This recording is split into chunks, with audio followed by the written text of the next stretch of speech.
राधा मेरी गंगा है तो यमुना है बिहारी। जय हो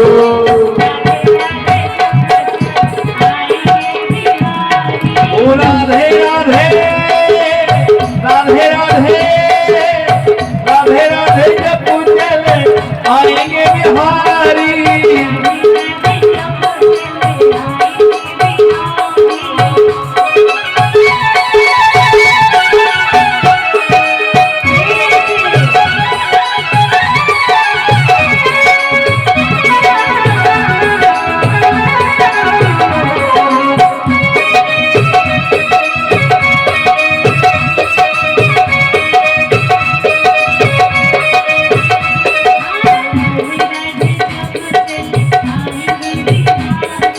राधे राधे जब चले आएंगे बिहारी।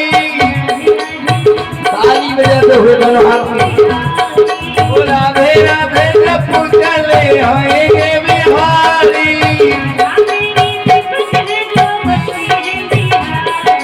राधा मेरी मक्खी तो है बिहारी।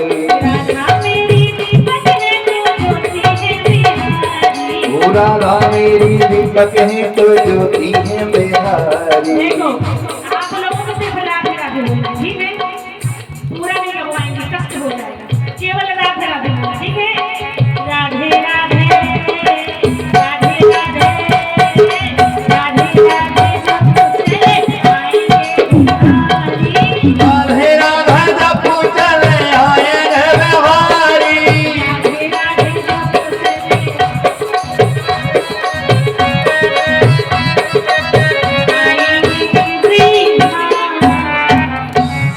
वृंदावन बिहारी लाल की जय हो। आज आत्मदेव जी जाकर के जंगल में पहुंच जाते हैं, वृक्ष के नीचे बैठते हैं, भजन करते करते थक जाते हैं, सोचते हैं थोड़ी देर आराम कर लेता हूं, और बैठे ही रहे। जैसे ही बैठे हुए रोने लगे। जब मन में कष्ट होता है ना तो आंसू तो निकलते ही हैं। आज दुख के आंसू निकलने लगे, रोने लगे। सामने से संत महात्मा सन्यासी चले आ रहे थे। पूछ लिया कि राजन कौन हो तुम, ब्राह्मण कौन हो तुम? प्रश्न कर दिया। कथम रोदत विप्रतुम काते चिंता वलीयसे बठ तुम सठ बरम दुख का। कहने लगे कौन हो? कथम रोन से विप्र, तुम क्यों रो रहे हो? कात चिंतावलीयसे, हे विप्र, हे ब्राह्मण, रो क्यों रहे हो? किस बात की चिंता है, किस बात का गम है, जरा बताओ। अब जब सन्यासियों को देखा, चरणों में प्रणाम कर लिया, कहा महाराज मुझे एक बात का कष्ट है, मेरे पुत्र नहीं है। इसलिए महाराज मैं इस जंगल में, इस भीषण जंगल में करके हरि चर रही दुष्ट जंतु बनभूर, मैं इस दुष्ट जीव जंतुओं से सने हुए जंगल में आया।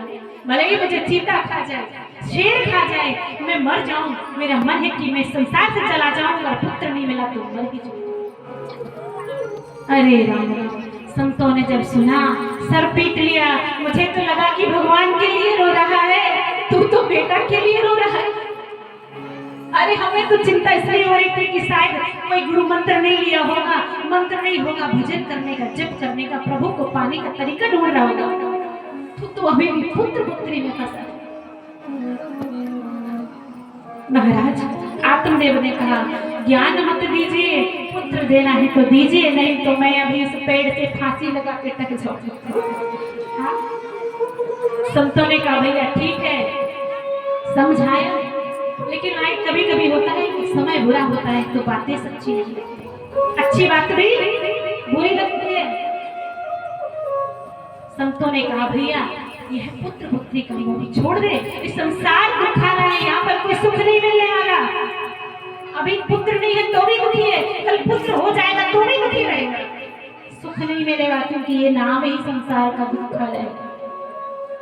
जन्म दुःखं जरा दुःखं जाया दुःखं पुनः पुनः अंतकाले महादुःखं तस्मात् जागृहि जागृहि। संसार दुख सागर है कि संत ते सगरो दुख मापंगा पुरा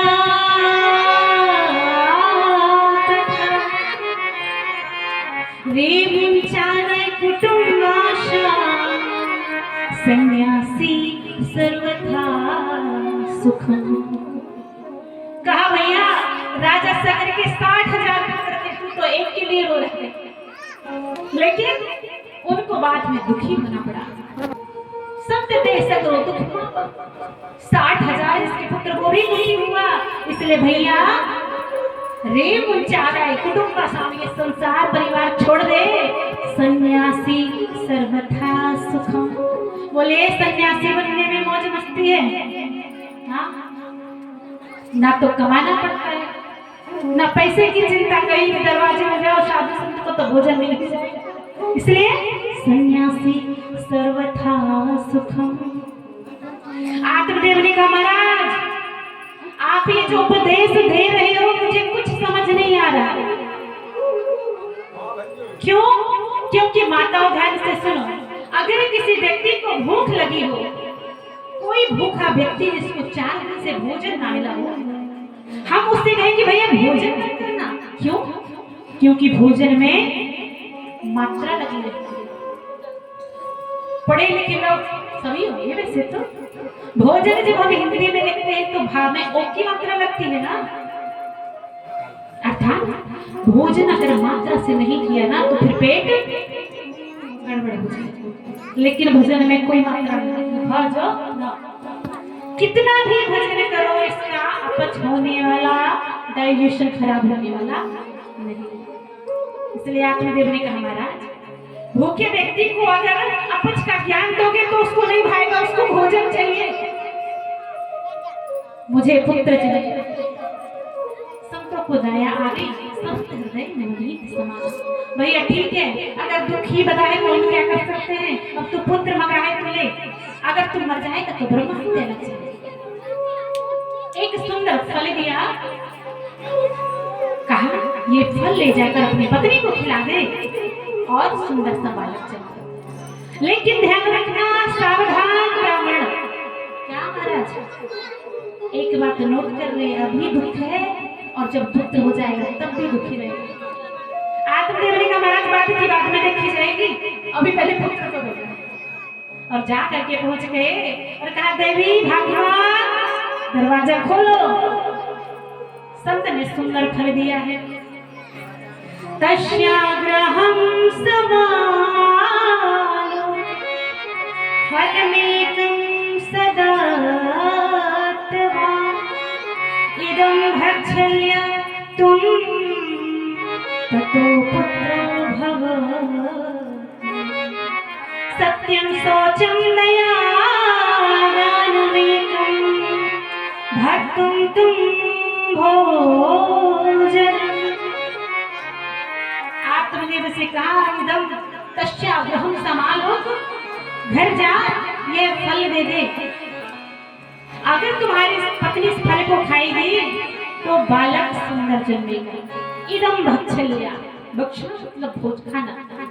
लेकिन सावधान सत्यम शौचम दया दानमेकम, तू भक्तम भोजनम। नियमों का पालन करना पड़ेगा, सत्य का पालन करना पड़ेगा। सत्यम शौचम दया और दान। कुछ चीजों का ध्यान रखेंगी, भगवत का भजन करेंगी, तभी संतान अच्छी बुद्धि वाली होगी, वरना संतान कैसी होगी? बुरी होगी। और वही हुआ, धुंधली कहा ये सब नियम व्रत करने वाली आज दिया देवी ये फल खा लो संतान हो जाएगी। राम राम। जैसे ही सुना कि इसके लिए गला फाड़ रहे हैं फल के लिए, आत्मदेव से बोले स्वामी जी गला तो ऐसे फाड़ रखा है कि मेरे लिए जो 2 लाख का तोला सोना हो गया उसका सुंदर रानी हार बनवा लाए हो। मैं तो दौड़ी चली आई, फल के लिए लाई, फल के लिए बुलाई। फल तो मैं रोज ही खाती हूँ, कौन सी बड़ी बात है। आत्मदेव ने कहा, देवी संत ने दिया है, बड़ा स्पेशल फल है, आप खा लेना, संतान हो जाएगी। देवी जी ने कहा ठीक है खा लूंगी, रख दो, बाद में खा लूंगी। आत्मदेव ने सोचा कि खा लेंगी बाद में, लेकिन देवी जी तो बड़ी टेढ़ी, जब तक उसमें 50 नुक्स ना निकाले तब तक कैसे, उस फल के ऑपरेशन में जुट गई। हाँ, कुछ माताएं होती है। एक बार तो माताओं, एक माता जी थी, वो अपने पति की बात बिल्कुल नहीं मानती, और इतनी नहीं मानती थी कि अगर पति ने कहा कि देवी जी इस तरफ चलना है अपन को, इस तरफ भगवत कथा हो रही, इस तरफ चलते, सो देवी जी तुरंत ही पीछे मुड़ जाती और पीछे मतलब पति कहे यहाँ चलो तो पत्नी वहां चले, पति कहे कि ये करो तो पत्नी केवल वही कार्य ना करे, एकदम उल्टा चलती थी। एक बार परेशान हो गया बेचारा, एक संत के चरणों में जाकर गिरा, महाराज मेरी पत्नी बड़ी बेढंगी है। क्यों भैया क्या हो गया? पत्नियों के तो लोग संसार में खूब मरते हैं कि विवाह हो जाए, शादी के लिए लोग मरते हैं ना, शादी हो जाए, विवाह हो जाए, और शादी जब तक होती है तो 1 आध साल तक तो बढ़िया चलता है, और फिर खटपट शुरू हो जाती है। पति कहता है कि शादी के बाद देवी जी तो पहले चंद्रमुखी लगते हैं, बाद में सूरजमुखी लगते हैं, और सबसे बाद में 2-3 साल बाद ज्वालामुखी लगती है। प्रेम से बोले राम राम राम राम। संत जी से निवेदन किया, मेरी पत्नी बड़ी बेढंगी, जो कहता हूँ उल्टा काम करती है महाराज, परेशान हो गया। संत जी ने कहा ऐसा करो, जो काम करवाना हुआ करे ना उसका अपोजिट बोलो। अगर तुमको भोजन करना है तो बोल दिया करो, देवी आज भोजन मत बनाना, मैं बाहर से खा के आया, जरूर भोजन बनाएगी, क्योंकि उल्टा चलती ना। घर गया ठीक है, ऐसे ही ट्राई किया, देवी जी भोजन मत बनाना, हम ऑफिस से खा के आए। देवी ने कहा अच्छा ऐसे कैसे जी, भोजन तो मैंने बना लिया, खा नहीं पड़ेगा, बढ़िया 56 भोग बना दिया। संत जी की जय जयकार करने लगा, बढ़िया नियम है ये तो, ऐसा करूंगा रोज रोज, मेरा काम निकल जाएगा। एक दिन प्रातः काल उठा और कहा, देवी जी हमारे पिताजी का हमें तर्पण करना है, तो हम गया झीड़ी जाएंगे। अच्छा कहाँ जाएंगे? बोले यही जगदीशपुरा के पास जो कैन नदी बहती है वही जाकर कर देंगे नदी में। देवी जी ने कहा अजी ऐसे कैसे, हमारे शस्त्र जी है, मैं तो जरूर लूंगा जरूर। मन में सोचा यही तो हम चाहते थे। अब गंगा जी गए, तर्पण किया बढ़िया से, और जल में जाकर जब स्नान करने लगी तो स्वामी जी ने कहा कि देवी जी जल गंगा का बहुत गहरा है, जो चैन लगी है, जाते हो ना आप लोग नहाने गंगा जी, प्रयागराज जाते हो, इन चैनों के उस तरफ मत चली जाओ, नहीं तो बह जाओगी, चैन पकड़ पकड़ के नहाना। और देवी जी ने कहा जी ऐसे कैसे, मैं तो तैरना जानती हूँ, चैन ऊपर करी और घुस गई थोड़ा। स्वामी जी ने कहा देवी जी थोड़ा और अंदर मत चली जाना, गंगा की लहरें बड़ी तेज है। देवी जी ने कहा जी ऐसे कैसे, मैं तो तैराकी में फर्स्ट आई थी अपने जमाने में, थोड़ा और चली गई। और इतना गई महाराज, बढ़ते बढ़ते की पानी में डूबने लगी। और जब डूबने लगी यहाँ से कहा स्वामी जी ने कि सुनो देवी, वो जो गौ माता है पास में, एक गौ माता वैतरणी में जा रही थी, अरे उसे गौ माता की पूंछ पकड़ लेना, नहीं तो बचोगी नहीं। अजी ऐसे कैसे पूंछ नहीं पकड़ूंगी मैं तो, क्योंकि उल्टा करती है ना, जान भली चली जाए। महाराज एक समय आया, डूबने लगे, लोगों ने कहा पत्नी है भैया बचा लो। कहा महाराज बड़ा परेशान था, इनका साथ इतने ही टाइम तक था, जाने दो। तो ऐसा हो जाता है, इसलिए उल्टा मत करना, कभी महंगा ना पड़ जाए। प्रेम से बोलो वृंदावन बिहारी की। अब तो महाराज वो फल लेती है, देखती है, मुझे बाबाओं पे बिल्कुल भरोसा नहीं, आजकल के बाबा बड़े आडम्बरी, क्या करूं, खाऊं कि नहीं खाऊं, कुछ होना चाहिए मुझे। तभी सहेली आ गई, क्या हुआ बहन, अरे एक संत ने फल दिया, इसको खाने से गर्भवती हो जाऊंगी, क्या करूं, खाऊं कि नहीं। सहेली ने कहा बहन खा लो, अब कोई किसी डॉक्टर की दवाई तो है नहीं कि साइड इफेक्ट हो जाएगा अगर काम ना करी, तो है नहीं बहन, अगर मैं गर्भवती हो गई तो मैं मोटी हो जाऊंगी, मोटी हो जाऊंगी तो गौ भाड़ नहीं कर पाऊंगी, अगर गांव में आग लग गई तो सब लोग भाग जाएंगे, मैं दौड़ नहीं पाऊंगी। राम राम राम। सहेली ने कहा बहन थोड़ा अच्छा अच्छा सोचो, आप गलत क्यों सोचती हो हमेशा? नहीं बहन, अच्छा ये बताओ मेरे घर का काम कौन करेगा? 9 महीने तक बड़ा कष्ट होता है। कहती है प्रसूतो दुखम, प्रसूति अर्थात जब बच्चा घर में आता है बड़ा कष्ट होता है। प्रसूतो दारुणम दुखम सुकुमारी कथम सहे। अजी मैं तो बड़ी सुकुमारी हूँ, मैं क्यों ये कष्ट सहूं? ये फल खा के अगर मेरा शरीर बेढंगा हो गया, मैं सुंदर ना रही, कहीं पति हमको छोड़ ना ले। राम राम। इतना परेशान हो गई। सहेली ने कहा बहन अब एक काम करो, जैसा समझ में आए वैसा करो। तभी सहेली गई, बहन आ गई। बहन बड़ी लोभी थी। लोभ तो समझते हो क्या? कहते हैं कि कलयुग के लोग तब तक ईमानदार हैं जब तक कोई बेईमानी का मौका ना मिले। भागवत जी में लिखा, श्री सूत जी कहते हैं महाराज कामीन, अगर हम लोभ करेंगे और क्रोध करेंगे तो धर्म का नाश होगा। निवेदन क्या बोले? कामीन कर्मणा सस्यात् और क्रोधीन ज्ञान नाशनम, लोभीन धर्म नाशनम, त्रयं त्यजे। कामीन कर्म नाशनम, अगर काम अधिक है तो कर्म खराब हो जाएंगे। और क्रोधीन धर्म नाश, क्रोध है तो धर्म नाश हो जाएगा, और लोभ है सब कुछ नाश हो जाएगा। इसलिए तीनों को त्यागना आवश्यक है।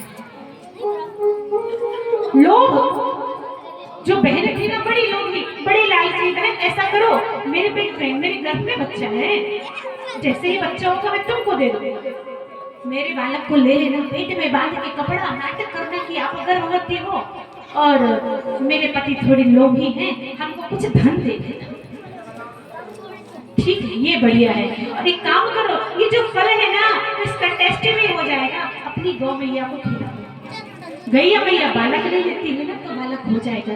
अगर सच्चा महात्मा होगा तो हो जाएगा, अगर ढोंगी होगा तो फिर नहीं होगा। ठीक है, ऐसा ही किया।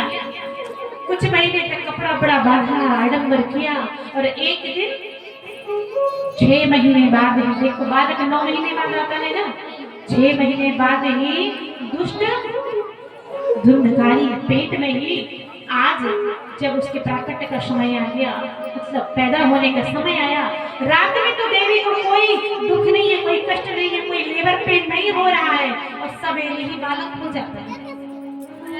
अब जब माला कर रहे थे आत्मदेव जी भगवान का भजन, नारायण श्रीमन नारायण भजन नारायण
माला कर ही रहे थे कि बगल की सखी पड़ोसन आई, महाराज महाराज पंडित जी बेटा हो गया।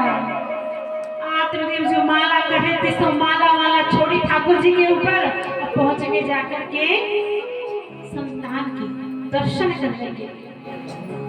जीव बड़ा पागल है, पुत्र के दर्शन के लिए पहुंच गए। जब बालक को देखा तो ये बालक तो भाई पहले से ही 4-6 महीने का लग रहा है। क्यों? क्योंकि पहले से 3 महीने से उसके पेट में था और 6 महीने के बाद ही ले आई। मन में विचार के आत्मदेव ने अभी नव विवाहित जो नव जन्मा शिशु रहता है वो तो छोटा सा रहता है, ये तो ऑलरेडी 6 महीने का लग रहा है। कुछ डाउट तो हुआ कि गड़बड़ तो है, लेकिन भैया पुत्र मोह में पागल, ठीक है जैसा भी है, पुत्र तो हुआ, खुशी इस बात की है। खूब दान किया, पंडितों को बुलाया, ब्राह्मणों को बुलाया, आज नामकरण कराया गया। अब जब नामकरण होने लगा, पंडितों ने कहा कि नाम क्या रखना महाराज? आत्मदेव ने कहा कि हमारा नाम आत्मदेव, तो बच्चे का नाम परमात्मदेव रख दीजिए। धुंधली आई अजी कैसे महाराज? लड़का हमारा 9 महीने हम पेट में रखे, नाम आपके नाम से मिलता जुलता कैसे? हमारा नाम धुंधली, तो हम इसका नाम धुंधकारी रखेंगे। लेकिन कहते हैं नाम का बड़ा प्रभाव पड़ता है। नाम कैसे रखाना चाहिए कि जिसका अच्छा खासा मतलब हो, ढंग का। जैसे गुड्डू भैया ने बढ़िया नाम रखवाया विष्णु। अगर बैठ के 108 वाला ना करो तो जब 108 वाला अगर विष्णु को बुलाया काम कराने के लिए किसी काम के लिए, तो माला तो वैसे ही हो जाएगी, एक माला तो पक्की। नाम ऐसे ही रखो, जिनका कोई अर्थ ना निकले वो नाम मत रखो। एक बार तो डाही खेरा में जब कथा हो रही थी, एक मैया आई, बोली देवी जी आप कहते हो कि नाम अच्छे रखो, इसका अच्छा मतलब हो। मेरे तीसरे नाती ने जन्म लिया है, आप नामकरण करा दो। हमने कहा मैया क्या नाम है 2 नातियों का? अब बोली एक का नाम तो नीतेश है और एक का नाम प्रीतेश है। हमने कहा मैया तीसरे का नाम कि रामकृष्ण रखवाओ। देवी जी थोड़ा नए जमाने के, ये तो पुराने हो गए, थोड़ा नए जमाने का भी होना चाहिए, अच्छा भी होना चाहिए। हमने कहा भैया फिर ऐसा है कि एक नीतेश है एक प्रीतेश है, तो तीसरे सूटकेस हो जाएंगे तो क्या फर्क पड़ता है? प्रेम से बोलो वृंदावन बिहारी नाम की नाम ऐसे रखाओ, क्योंकि यथा नाम तथा गुण, जैसे नाम रखोगे ना वैसा प्रभाव पड़ेगा। धुंधली ने कहा धुंधकारी रखाऊंगी, तो धुंधकारी नाम रखते ही भैया जैसे बड़ा हुआ बच्चों के साथ खेलता तो बच्चों को मारता कूटता, और कुछ कुछ बच्चों को बांध करके नदियों में फेंक देता, तालाब में फेंक देता। लोग परेशान हो गए। अब 3 महीने बाद गोकर्ण जी महाराज का जन्म हुआ। बोले गोकर्ण जी महाराज की। कितना फर्क है दोनों में, देखो जब कुपथ पे चल के कोई संतान जन्मती है ना, जब हम देखो गर्भावस्था में ना भगवान का भजन करना चाहिए, भगवान की ये कथा सुननी चाहिए, क्योंकि गर्भ संस्कार बड़े होते हैं। अभिमन्यु ने ना गर्भ में ही तो सीख लिया था, गर्भ संस्कार सबसे बड़े होते हैं। गोकर्ण संतों की कृपा है, और ये धुंधकारी कुपथ पे चलने का नतीजा। आज कहा भागवत जी ने लिखा कि धुंधकारी कैसा है? बोले स्नान शौच क्रियाहीनो सब हस्ते ना तो स्नान करता है ना ध्यान करता है ना तो शौच करता है। शौच जाने के बाद स्वच्छ भी नहीं करता शरीर, और बोले सब हस्ते भोजनम, मुर्दा जब मरने के बाद क्रियाएं होती है ना तो फूल फल इत्यादि चढ़ाते हैं, वो उठा करके खा आता संसार से। इतना दुष्ट है।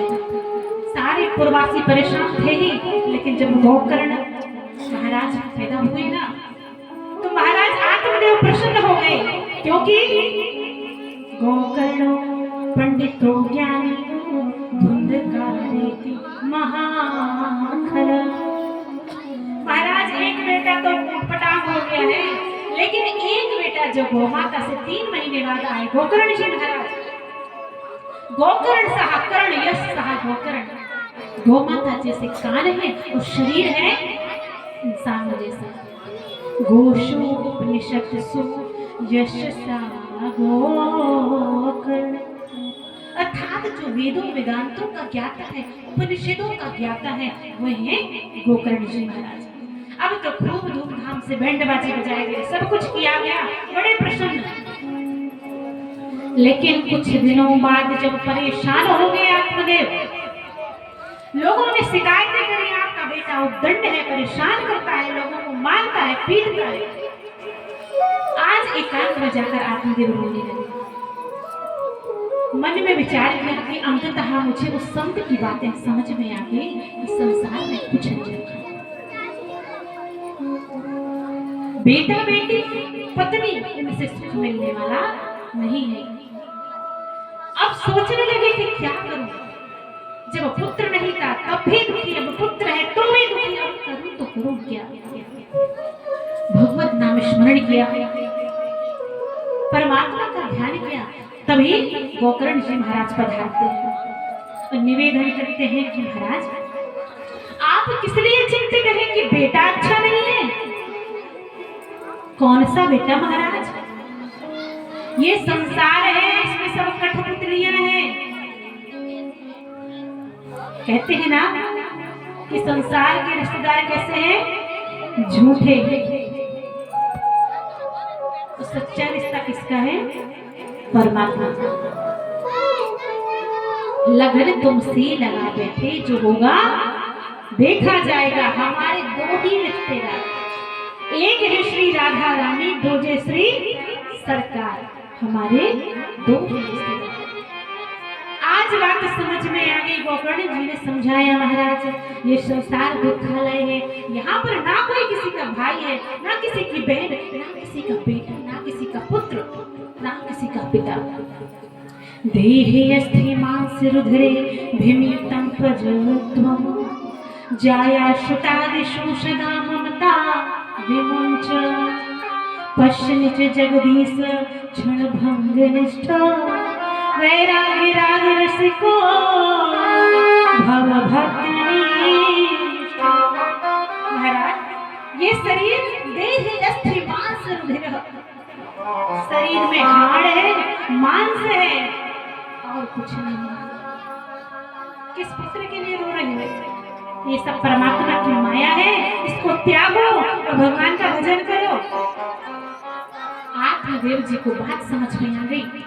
गोकर्ण जी ने समझाया कि बोले कंचन की काया, हम सब भी यही करते हैं, व्यर्थ कर देते हैं ना ये जीवन।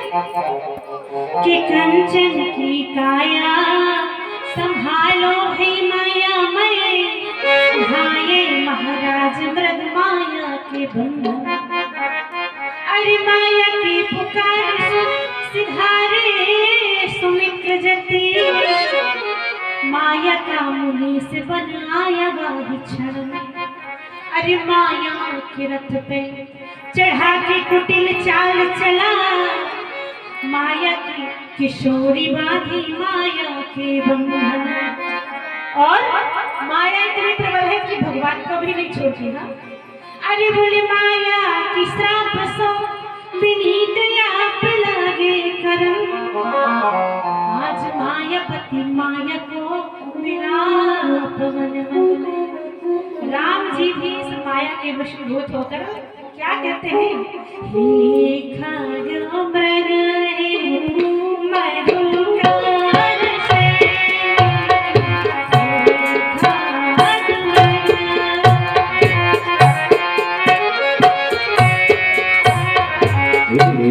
खग मृग मधुकर से, हे खग मृग मधुकर से।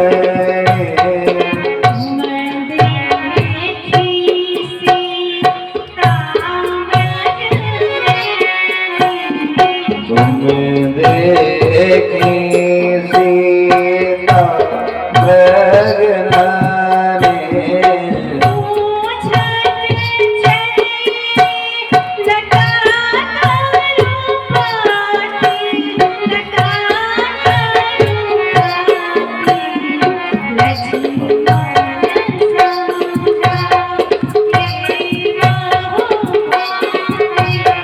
लक्ष्मण समझा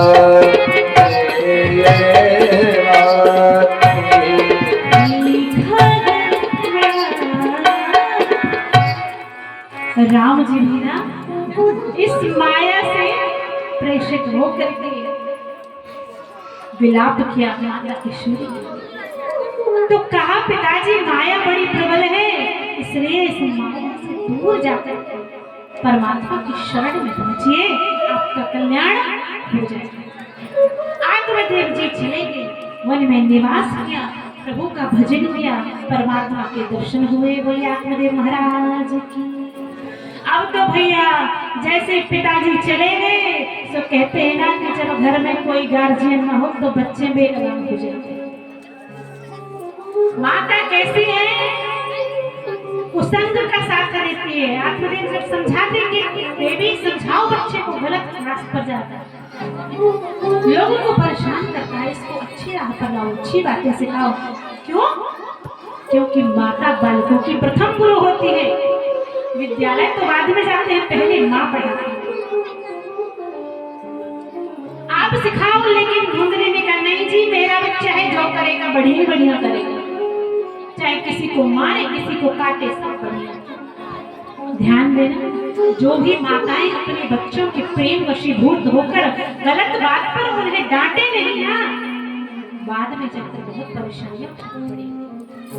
गलत बात पर साथ मत दो, आज की डांट कल काम आएगी। आज महाराज इतना परेशान किया कि आज धुंधली से कहता है कि माँ पिता तो जंगल को चले गए, तुझे धन बता के गए होंगे, कहीं गाड़ के गए होंगे, माल खजाना निकाल जल्दी से दे मुझे। माता के पास जो था दे दिया डर के मारे। अब जब कुछ नहीं बचा, बोला एक तलवार लेकर आया, तेरी गर्दन काट दूंगा और धन दे। माता परेशान हो गई, कहां से इतना धन लाए। धुंधली देवी गई और कुआं में जाकर के बोली वृंदावन बिहारी लाल। आजकल बढ़िया है कि कुआं नहीं होते हैं, लेकिन यहाँ तो सामने ही है, बच के रहना। हाँ, अब पहले क्या होता था कि सरकार कुएं ज्यादा खुदवाती थी ना, जल के लिए तालाब, कुएं, पोखरे, ये सब बहुत होते थे। लेकिन जब से हमारी माताओं की घर में खटपट हुई, सो जाकर के कुआं में झम जैसे कूद गई। सासू मैया ने कुछ कहा और कुआं जिंदाबाद। सरकार ने कहा भैया अब हैंडपंप लगवाएंगे, अब जाए अपना फोड़े से हैंडपंप, प्रेम से बोले रहे। आज जब मां मर गई, बाप जंगल चला गया, केवल भाई बचा। अब गौकर्ण जी महाराज ने देखा ये तो बेलगाम हो गया, किसी की बात नहीं सुन रहा, तो संग में पड़ गया, पत्थर में पड़ गया, वेश्याओं का संग करने लगा, नाना प्रकार से कुकृत्य करने लगा।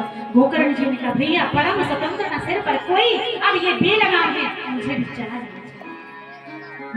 गोकर्ण जी भगवान की भक्ति में चले जाते हैं। अब तो धुंधकारी बड़ा प्रसन्न, घर में कोई नहीं, घर खाली है। तो पहले बाहर जाता, अब देवियों को घर में ही 5-5 वेश्याओं को घर में ले आया। देवियों से कहा कि देवियों बनाओ भोजन, पाओ बढ़िया मस्त आनंद करो घर में। देवियों ने कहा कि भोजन भोजन तो बाद में पाएंगे, और धन लेके और पैसा लेके आओ, क्योंकि भाई ये जो दुराचारी स्त्री होती है ना, चाहे वो पुरुष हो चाहे स्त्री, बात दोनों पर लागू होती है। ये जो लोभी वेश्याएं होती है ना, किसी की सगी नहीं है, जो गणिकाएं होती है, कहते हैं कि माल तेरे पास है तो माल तेरा खाएगी, हुआ जब खत्म तब नजर नहीं आए। धन हरे यौवन हरे, घोर नरक ले जा। किसी की सगी नहीं, ये तो केवल धन की सगी है, ना किसी की प्रेमी है ना किसी की प्रेमिका है। आज तुम पति हो, कल कोई और पति रहेगा, जहाँ धन मिलेगा वहाँ निकल लेगी। इसलिए रामचरितमानस में भी राम ने पाठ सिखाया कि अपनी पत्नी का सम्मान करो, अपनी एक पत्नी धर्म पर चलो, किसी भी माँ बहन पर कुदृष्टि मत डालना, वरना ध्यान देना रावण जैसा बुद्धिशाली ब्राह्मण दान भी करता है, नित्य प्रति एक शीश जाकर के भोलेनाथ को काट के चढ़ा देता, लेकिन वरदान से स्वयं फिर से वह शीश लग जाता। इतने बड़े रावण का 14 विद्याओं का ज्ञाता, जिसका इतना यश है भोलेनाथ का, जो धाम है ना अपने हाथ पर उठा करके यहाँ से वहां रख सकता है। उसे रावण को एक गलती कर दी ना, कौन सी? दूसरे की स्त्री पर नजर बस डाल दी तो उस रावण का सर्वनाश हो गया। विभीषण जी ने बहुत समझाया, समझे तो हम तो समझाते हैं, भजन केवल भगवान को अच्छा समझो, संसार को मत समझो, कुकृत मत करो, किसी माँ बहन पर बुरी दृष्टि मत डालो। लेकिन जब कहते हैं ना महा कि नाश मनुष्य पर छाता है तो पहले विवेक मर जाता है। रावण को खूब समझाया था विभीषण जी ने कि सिखाया, विभीषण जब ही आयुहीन भये तब सब, कि रावण जब ही विभीषण समझा, भयं विभव बिन सब ही अभाव। विभीषण जी ने कहा महाराज हाथ जोड़ रहे हैं, भाई हो। कुंभकर्ण ने भी समझाया था, याद रखना। बोले जगदम्बा हरियाम सठ अब चाहत कन्या, जगदम्बा पर कुकृत बुरी दृष्टि डाली है। जैसे चौथ के चंद्रमा को देखना अच्छा नहीं, वैसे ही पराई बहन पर बेटी पर बुरी नजर डालना अच्छा नहीं है। आपका सर्वनाश हो जाएगा। माता सीता को आपने कुकृत किया, बुरी दृष्टि डाली। लेकिन भैया रावण ने विभीषण का अपमान कर दिया था संत का, और संत का अपमान किया हो कि रावण जब विभीषण त्याग, भयं विभव बिन सब ही अभाव। पहले ये जो लंका थी ना जलाई में जल रही थी, लेकिन बाद में हनुमान जी की पूंछ से एक क्षण में जल गई। कैसे?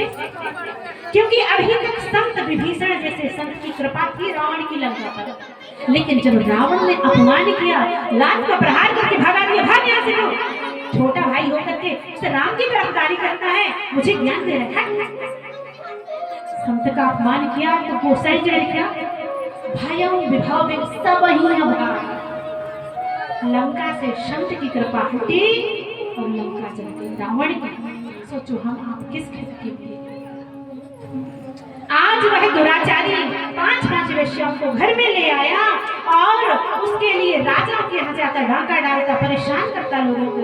वेश्याओं ने सोचा कि भैया बहनों देखो, ये राजा के यहाँ चोरी करता है। अगर राजा की सेना अगर एक दिन पुलिस को लेकर आ गई तो हम पकड़ी जाएंगे, कि धन तो हमारे पास है। एक काम करो, इसको मारो और निकलो यहाँ से। आज रात्रि में 5 वेश्याओं ने योजना बनाई, धुंधकारी को बांधा और बिस्तर पर लेटा करके मारने लगी, कूटने लगी, इतना पीटा, लेकिन वो दुष्ट ऐसे बस ना हुआ। दुष्टों को मरने में बहुत समय लगता है। कहते हैं ना लोग कि देखो ना भगवान अच्छे लोगों को उठा देते, दुष्टों को वो भी पसंद नहीं करते। प्रेम से बोलो वृंदावन बिहारी लाल। इतना मारा लेकिन धुंधकारी मरने वाला नहीं है। खोलते हुए बड़े बड़े अंगारे लेकर आई, मुख में डाले, ठूसा डंडों से जब मारा तो मुश्किल से मरा। जब मर गया चली गई छोड़ छाड़ के। गोकर्ण जी महाराज को पता चला, सो जाकर के गया जी में तर्पण कर दिया। अब जब तर्पण कर दिया, लेकिन भैया कहते हैं ना कि दुष्टों को तरने में समय लगता है। अब गोकर्ण जी महाराज तरण धारण करके आए, रात्रि में घर में विश्राम कर ही रहे थे कि वह धुंधकारी अपने जो कुकृत किए ना, उनकी वजह से ना बवंडर भयंकर प्रेत बन गया। अब तो इतना बवंडर बनता कि 10 दिशाओं में जाकर लड़ रहा था, लोगों को परेशान करता, लोगों को भय दिखाता। अब तो जाकर के साक्षात गोकर्ण जी के सामने कभी भैंसा बन जाए, कभी हिरण बन जाए, कभी छछूंदर बन जाए, कभी चमगादड़ बन जाए। गोकर्ण जी परेशान हो गए, सोने नहीं दे रहा। गोकर्ण जी ने अंजलि भरी और माना, तब वह प्रेत शरीर प्रकट हो गया और निवेदन करने लगा कि अहम भ्राता त्वदीयो अस्मि धुंधकारिति नामता स्वाकीनेव दोषेण ब्रह्म आशिकम मया। गोकर्ण जी ने कहा कि कथ तुम कौन हो? कश्य तुम कौन हो? रात्रि में क्यों परेशान कर रहे हो? हाथ जोड़े कहा भैया हम आपकी भ्राता हैं, अहम भ्राता प्रदेश में और धुंधकार नाम। अरे भैया पहचाना नहीं क्या? आपका भाई धुंधकारी और स्वाति ये नेव दोष है, मैंने इतने कुकृत्य किए, गलत मार्ग पर चला गया, मेरी दुर्गति ऐसी हुई है कि अब मैं प्रेत बन गई। भैया गोकर्ण तुम तो मेरे भाई हो, कुछ तो करो, इस शरीर में बड़ा कष्ट होता है। बहुत बार हम जीवन से परेशान होकर मृत्यु को गले लगा लेते हैं, होता है ना। बहुत लोग जब डिप्रेशन से परेशान होते हैं, आजकल तो छोटे छोटे स्टूडेंट कोटा में जो जाकर के तैयारियां करते हैं, कोई नीट की करता है, कोई IIT ट्रिपल की करता है, इतना परेशान हो जाते हैं पढ़ने लिखने में कि मौत को गले लगा लेते हैं। ये जीवन परीक्षाओं से भरा है, परीक्षाएं पास करनी पड़ेगी, मौत कोई उपाय नहीं है। एक बार तो एक जंगल में एक महिला लकड़ी काटने गई, छोटी छोटी बातों में हमें लगता है कि हम मर जाएंगे, बोलते हैं भले ही मन से ना बोले, वाणी से बोले, लेकिन बोलते जरूर। अब मैया इतना भारी लकड़ी गट्ठा उठा नहीं पा रही थी, रोने लगी, हे भगवान लगता है कि मौत ही आ जाएगी, कुछ नहीं हो रहा इस शरीर से, वजन नहीं उठा पा रही, मौत ही आ जाए। दो इतना बोलेगी कि मौत मृत्यु देवी आकर प्रकट हो गई। कहा देवी जी चलो। बोली कहाँ? बोली आपने तो बोला कि मौत आ जाए तो अच्छा है। अरे कहा हमने इसलिए थोड़ी बुलाया देवी जी, इसलिए बुलाई थी जंगल में कोई है नहीं कि गट्ठा उठा दो और चली जाओ। प्रेम से बोलो वृंदावन विहारी ना। तो देखो मुंह से बोलते ही भले मन से न बोले। आज यह मृत धुंधकारी निवेदन करता है, मैं प्रेत बन गया हूँ, इस शरीर में भूख तो लगती है, प्यास तो लगती है, लेकिन हम इसे लोटा को, इस पात्र को, जल को हाथ भी नहीं लगा सकते, प्यास पी नहीं सकते, बड़ा कष्ट है इस प्रेत योनि में, इसलिए आप निराकरण करो। अरे भैया गोकर्ण ने कहा मैंने तो तर्पण भी कर दिया गंगा जी में, तू अभी भी नहीं तड़प। बोले महाराज ऐसे लाखों करोड़ों तर्पण कर दो, लेकिन मैं इतना बड़ा दुष्ट हूँ, इतना बड़ा पापी हूँ, माता को पिता को परेशान किया, क्योंकि संसार में माता पिता को अगर दुख दिया ना तो कहीं भी सदगति नहीं हो। आज कहने लगा मेरा निराकरण करो, इस प्रेत योनि से मुक्ति दिलाओ। गोकर्ण जी ने कहा कि प्रातः काल में कुछ ना कुछ करूंगा, भैया अभी जाओ सोने तो दो मुझे प्रेम से। अब जैसे ही प्रातः हुई, सूर्य भगवान के सामने आज अर्चन किया, वंदन किया, गोकर्ण जी बोले तुभ्यं नमो जगत साक्षिणा ब्रह्म मुक्ति इति शौर्य वचा शर्वधर्म रूपम तुम्हें श्रुतु। तुभ्यं नमो जगत साक्षी ब्रह्म मुक्ति हेतु। हे शिव भगवान मेरा भाई प्रेत बना है, इसकी अधोगति हो गई, मोक्ष कैसे मिलेगा? सूर्य भगवान ने कहा इति शूर वचः सर्वधर्म रूपम तो विश्रुतम। कहा बोले श्रीमद् भागवता मुक्ति सप्ताहम वाचनम कुरु। सूर्य भगवान ने कहा हे गोकर्ण महाराज अगर इसको इस अधोगति से मोक्ष लेना है, साप्ताहिक ध्यान नियत श्रीमद् भागवत महापुराण को बिठाओ, सुनाओ, तब कल्याण होगा। बोले भागवत महापुराण की। आज महाराज गोकर्ण जी ने बड़ा ही सुंदर दिव्य आसन लगाया, भागवत जी का आज बिठाया, पोथी स्थापित की, लोगों को निमंत्रण दिया। देखो जब भागवत जी करते हैं ना तो नियम होता है, लोगों को चिट्ठी पत्र देकर बुलाना चाहिए।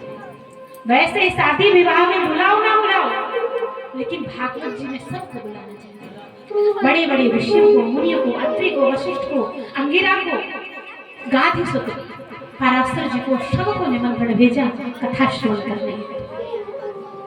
तभी से नियम है कि जब हम भागवत करते हैं तो चिट्ठी पत्री छपवाते हैं, रिश्तेदारों को बुलाते हैं। जिनसे बुराई चल रही हो उनको भी बुलाना चाहिए।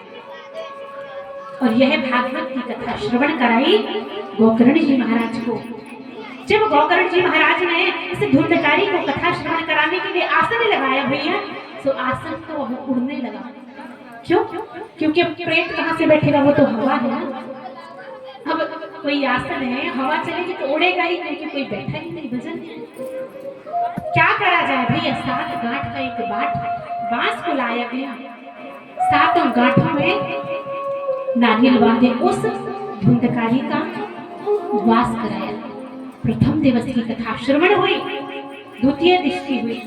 प्रथम दिवस में 1 गांठी चटकी, द्वितीय दिवस में गांठ की दूसरी चटक गई, तीसरी, चौथी, 5वीं, 7वीं, ऐसे ही सप्त दिवस कथा में 7 पोलियां चटकी गांठ की। आज तो धुंधकारी में कथा श्रवण करने के बाद सुंदर स्वरूप में प्रकट हो गया। बोले भागवत जी महापुराण की। वह दुष्ट धुंधकारी पीतांबर वस्त्र पहने हुए, गले में कंठी की माला पहने हुए, वैजंती माला लिए हुए, सुंदर स्वरूप पगड़ी लगाए हुए भगवान की यह कथा का प्रताप जब प्रकट हो गया, बार बार भंग दबात देने लगे। भागवत जी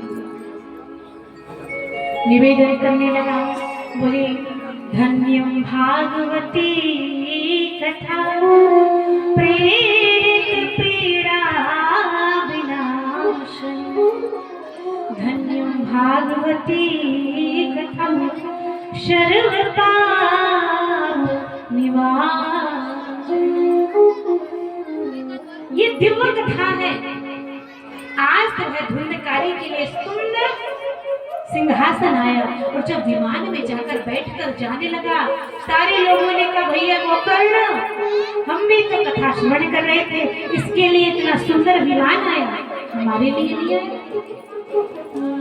गोकर्ण जी ने कहा भैया ऐसा है कि गोकर्ण जी ने जब कथा श्रवण कराई ना, केवल धुंधकारी ही ऐसा था जो बड़े ध्यान से कथा सुन रहा था। केवल 7 दिन तक उसने ही उस कथा का चिंतन किया, मनन किया, केवल भाव बनाकर कथा में वही बैठा। और बाकी लोग जो कथा श्रवण कर रहे थे, कुछ सोच रहे थे कि अभी तो कर ही जाना है, वाहन मिलेगा कि नहीं, कुछ बोले डाही खेरा जाना है, कैसे जाएंगे। भैया सबका मन कहीं ना कहीं तो भटक ही रहा था। इसलिए जब भाव से कथा नहीं श्रवण करोगे तो कहते हैं कि भावना में भावना, भावना में भावना तो भावना बेकार है। लेकिन बोले अगर भावना में हो थोड़ा सा भी भाव तो भव से बेड़ा पार। सबने मन से नहीं सुनी, इसलिए सिंहासन नहीं आया। क्योंकि जब यहाँ भी लोगों से कहते हैं कथा श्रवण करने क्यों नहीं आए, तो कुछ लोग तो बोलते भैया हमें कल बुखार आ गया था, कल कलश यात्रा में थक गए थे ना तो बुखार आ गया। आने वाले थे कथा सुनने, लेकिन बुखार आ गए तो क्या करें। हम सब भी की यही दशा है। कहते हैं ना कि 3 बार भोजन और भजन 1 बार। बुखार भी चढ़े लेकिन खाना 3 बार खाए। प्रेम से बोलो राधे राधे। 3 बार भोजन और भजन 1 बार, भजन 1 बार, उसमें भी आती है झंझटी 1000। 3 बार भोजन भजन 1 बार, भजन 1 बार, उसमें भी आते हैं झंझट 1000।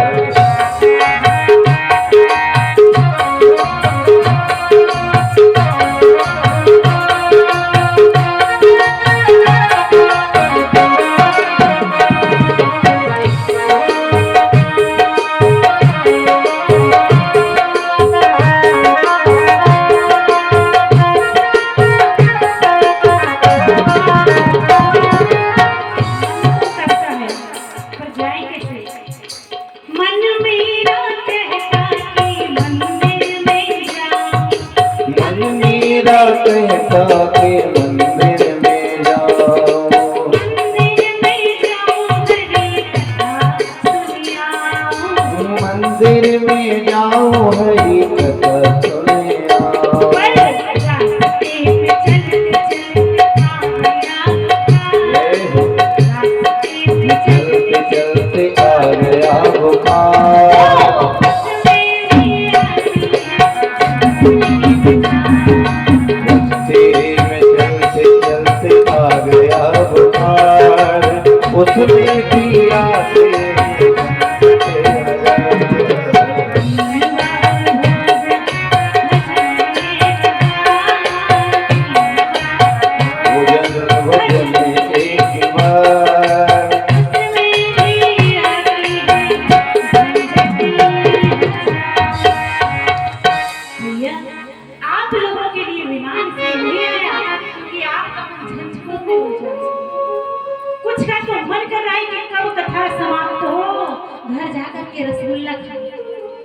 प्रेम से बोलो राधे।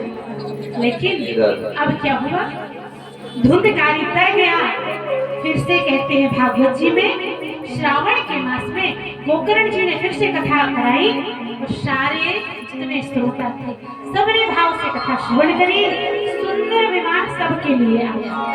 तो आप लोग भी अगर ध्यान से सुनो भाव से तो विमान जरूर आएगा। जाना किसको किसको है, कोई ना जाए, महाराज हमको नहीं जानता। प्रेम से बोलो राधे राधे। परीक्षित जी बोल रहे दीदी हमको भी अभी नहीं जाना, बस कथा बाद में। ठीक है, एक बार तो कथा श्रवण करा रहे थे एक जगह, हमने कहा कि स्वर्ग किसको किसको जाना है। भगवान की कथा श्रवण करोगे तो स्वर्ग ही तो जाओगे, नरक तो नहीं जाओगे। स्वर्ग किसको जाना है, सबने हाथ उठाए, हमको जाना हमको जाना। एक बेचारी नई दुल्हन पीछे बैठे थे, घूंघट घाले, केवल उसने हाथ नीचे कर रखा। हमने कहा दीदी आपके ग्राम में सबको स्वर्ग जाना है, आपको यार ऐसा क्या अच्छा लगा दुनिया में कि आपको नहीं जाना। दीदी बोली सुनो ना, हमारे जो आगे हरी साड़ी वाली बैठी ना भैया, मेरी सासू माँ। अच्छा तो वो तो जा रही है, बोले इसीलिए तो हम नहीं जा रहे, क्योंकि अगर वो चली गई ना स्वर्ग तो हमारे लिए तो संसारी स्वर्ग है। प्रेम से बोलो वृंदावन बिहारी लाल। आज बड़ी दिव्य कथा सूत जी महाराज ने कथा श्रवण कराई। ये मन वहां पाप कृतस्तु शब्दा रचा दुराचार का विमार्ग। बड़े बड़े कुमार पे चलने वाले लोग इस भागवत की कथा से मोक्ष को प्राप्ति होती है। अच्छा, लेकिन कलयुग के लोग कहेंगे कि महाराज अगर जीवन भर हम सब लोग पाप कर ले बाद में भागवत जी करा ले तो बढ़िया रहेगा। सूत जी ने कहा ऐसा बिल्कुल नहीं। अगर गलती से कोई पाप हमसे होते हैं, अनजाने में हम चलते फिरते पैरों के नीचे कोई जीव जंतु आ जाए, लकड़ी जलाते हैं कोई जीव जंतु उसमें जल जाए, अर्थात अगर कोई मच्छर काटता है वो उसको मार दे, उसके लिए भी लेकिन नरक की व्यवस्था है। प्रेम से बोलो वृंदावन बिहारी।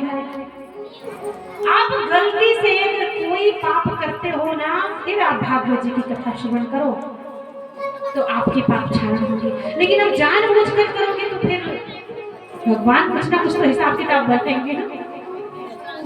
इसलिए अच्छे मार्ग पर चले, सत्य का संग करें, असत्य का न करें। क्योंकि कहते हैं कि परहित सरे से धर्म नहीं भाई, पर पीड़ा सम नहीं लगा, और धर्म न दूषर सत्य समान, आगम निगम पुराण बखान। इस भागवत की कथा श्रवण करने के साथ साथ सत्य पर चलो, असत्य का संग मत करो। एक बार बड़ी ही सुंदर एक राजा की कथा आती है, शक्तव्रत नाम के राजा। उसे राजा ने अपनी प्रजा से कहा कि हमारे ग्राम में मेला लगवाओ,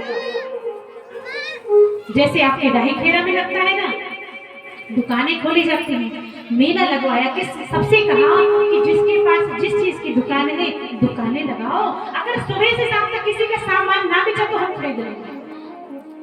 अब दुकानदारों ने कहा बड़ी है, सबने अपनी पवैया से बड़े बड़े शहरों से दुकान लाई, डाही खेरा में लगा दिया। कि राजा ने कहा नहीं बेचेगा तुम तो खरीदेंगे, बढ़िया है, अच्छे रेट में बेचते हैं। सबने दुकानें लगाई, किसी ने जलेबी की, किसी ने इमरती की, किसी ने कपड़े की। सबकी दुकानों का सामान तो बिचा, लेकिन एक व्यक्ति था, वो था भिखारी। भिखारी के पास तो कोई सामान नहीं। उसने सोचा कि मेरी जन्मों की ये विपत्ति, ये गरीबी दूर हो जाएगी। राजा ने कहा कि जिसका सामान ना बेचेगा वो मैं खरीदूंगा। भिखारी गया, सब गांव के बाहर जितनी बोतलें वोतलें पड़ी रहती हैं, इधर उधर टूटे फूटे प्लास्टिक सामान, कूड़ा करकट ला करके ढेर लगा लिया मेले में। कहा ये हमारा सामान है। भाई कूड़ा करकट कौन खरीदे, किसी ने नहीं खरीदा। शाम हुई, भिखारी पहुंच गया, महाराज आपने कहा था जो सामान कोई नहीं खरीदेगा उसको मैं खरीदूंगा, चलो हमारा सामान खरीदो। राजा ने कहा कौन सा सामान है, चल दिखा।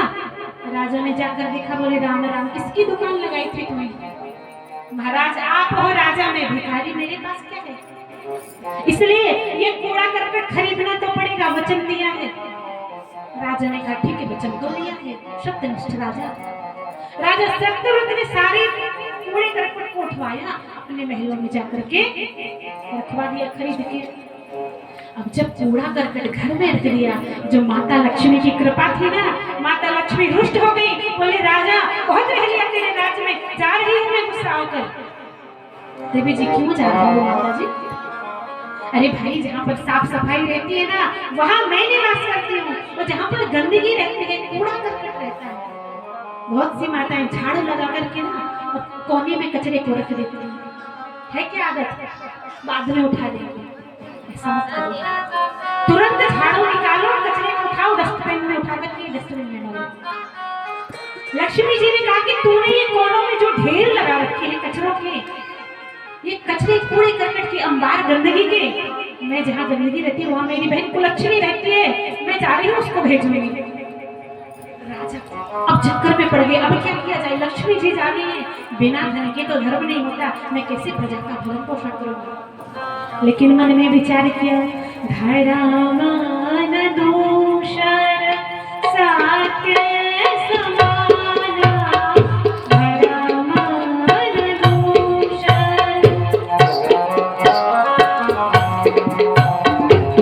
रमेन दूसर ते समान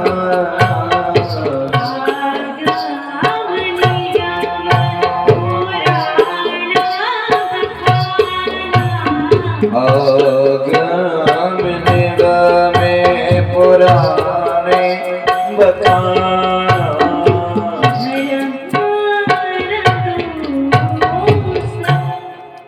राजा ने विचार किया कि धर्म न दूसर सत्य समाना, अब मैंने वचन दिया है, अगर उस वचन को तोड़ता हूँ, ये करकट बाहर फिकवाता हूँ, तो फिर मेरे वचन का क्या होगा? इसलिए मैं सत्य का पालन करूंगा। देवी जी अब जैसी होगी सो देखेंगे भोगेंगे, अब जाना है तो जाओ, हम क्या करें? सत्य को नहीं छोड़ सकते ना। जो विद्वान जन होते हैं वो सत्य का संग करते हैं, और जो संसार के लोग होते हैं वो सत्य का संग करते हैं। राजा ने कहा देवी जी आपको जाना है तो जाओ, लेकिन मैं सत्य को जाने नहीं दूंगा। लक्ष्मी जी जाने लगी। अब लक्ष्मी जी जाने लगी तो धर्म देवता भी पीछे पीछे जाने लगे, क्योंकि बिना लक्ष्मी के तो कोई धर्म नहीं होगा ना, कोई यज्ञ कराना, कोई भागवत कराना है बिना लक्ष्मी की कैसे? धर्म देवता भी जाने लगे। जब धर्म देवता जाने लगे तो सत्य देवता ने सोचा कि जब लक्ष्मी जी जा रही हैं, धर्म भी जा रहा है, तो मैं भी चला जाता हूँ। सत्य देवता जैसे ही जाने लगे, महाराज चरणों में गिरे, महाराज लक्ष्मी जी जाती है तो जाए, धर्म जाता है तो जाए, लेकिन सर्वधर्मान परित्यज्य, सबको छोड़ करके मैं एक ही बात सत्य मानता हूँ, वह सत्य रूपी परमात्मा, सत्य का संग। इसलिए महाराज मैं सत्य जी को, सत्य देवता को नहीं जाने दूंगा। पकड़ा और सिंहासन पर विराजमान कर दिया सत्य देवता को, और जब सत्य देवता को सिंहासन पर राजा ने बिठाया, लक्ष्मी जी जल्दी लैया पैया उल्टे पांव जोड़ी हो जाकर के बैठे गई सोफे पर। प्रेम से बोलो वृंदावन बिहारी। लक्ष्मी जी ने कहा राजा तेरे जैसा सत्यनिष्ठ राजा नहीं देखा, क्योंकि जहाँ सत्य रहता है वहाँ लक्ष्मी भी रहेगी, वहाँ नारायण भी रहेंगे, वहाँ धर्म भी रहेगा। ऐसे है सत्य रूपी परमात्मा की कथा श्रीमद् भागवत। लेकिन संसार के लोग सत्य का संग ना करके असत्य सिखाते हैं, छोटे छोटे बच्चों को असत्य का संग कराते हैं। एक बार तो कथा चल रही थी, गुरुकुल में एक बार बच्चे पढ़ने के लिए आ रहे थे हरिद्वार में। अब गुरुकुल में जब बहुत दिन बालक पढ़ने नहीं आया ना, उस बालक की तबीयत खराब हो गई। गुरुजी घर जाकर के पहुंचे, और जब गुरुजी घर गए तो थोड़ा टूटा फूटा सा घर था। अब जब कनखल में गांव में पहुंचे, घर पहुंचे, बेटा स्कूल क्यों नहीं आ रहे हो, गुरुकुल क्यों नहीं आ रहे हो, क्या हुआ? बुखार है? जी गुरुजी मैं अस्वस्थ था, इसलिए मैं विद्यालय नहीं आ सका। अच्छा बेटा, गुरुजी ने कहा आपका ही घर है, यही घर है आपका? मुझे तो अभी तक एड्रेस नहीं था, नहीं तो जल्दी आ जाता तुम्हारी खबर लेने।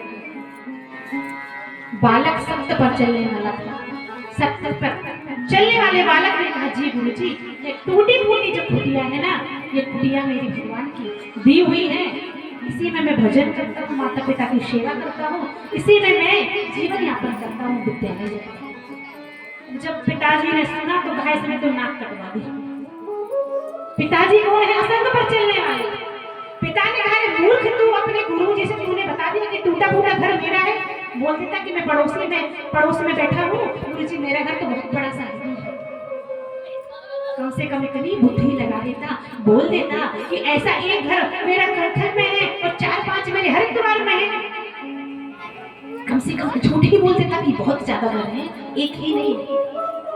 अब बेटे ने तो वह बात पकड़ ली। अब एक बार सत्य से जो बच्चा सत्य पर चल रहा था, असत्य पर चलने लगा। क्यों? हम ही सिखा दिए।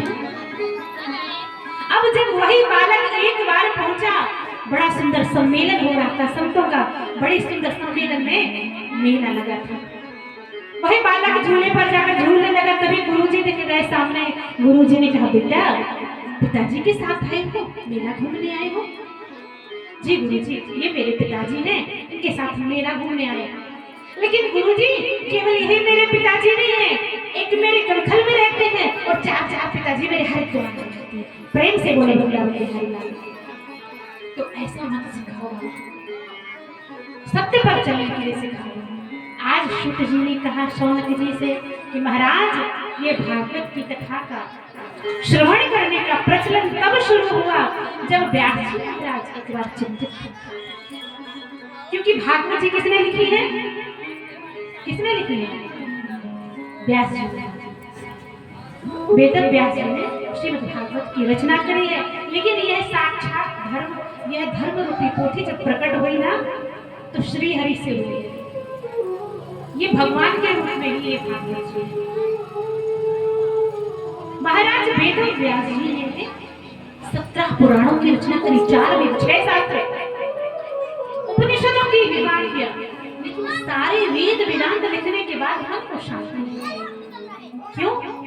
क्योंकि मन में विचार किया कि कलयुग आने वाला है, कलयुग में ये बड़े बड़े वेद वेदांत ब्राह्मण रट नहीं पाएंगे। क्योंकि द्वापर में, त्रेता में, सतयुग में ब्राह्मणों की स्मरण शक्ति तेज होती है, लेकिन कलयुग आते आते क्षीण हो जाती है। इसलिए आज चिंता कर रही हूँ। श्री सूत जी कहते हैं, हे शौनक जी, व्यास जी बड़े चिंतित थे कि जीवों के कल्याण के लिए ऐसा क्या करूं मेरे मन में शांति रहे, कलयुग के लोगों का कल्याण कैसे हो। तभी नारद जी आ जाते हैं, क्योंकि नारद जी ही ऐसे संत हैं जो सारे लोगों की समस्याओं का समाधान। और नारद जी आ जाते हैं, नारं ज्ञानं ददाति इति नारद, नारं ज्ञानं खण्डयति इति नारद। तभी नारद जी चले आ रहे थे भगवान का भजन करते हुए। नारद जी भजन कैसा करते हैं माताओं? कैसा करते हैं? श्रीमन्नारायण नारायण नारायण, श्रीमन्नारायण नारायण नारायण, श्रीमन्नारायण नारायण, श्रीमन्नारायण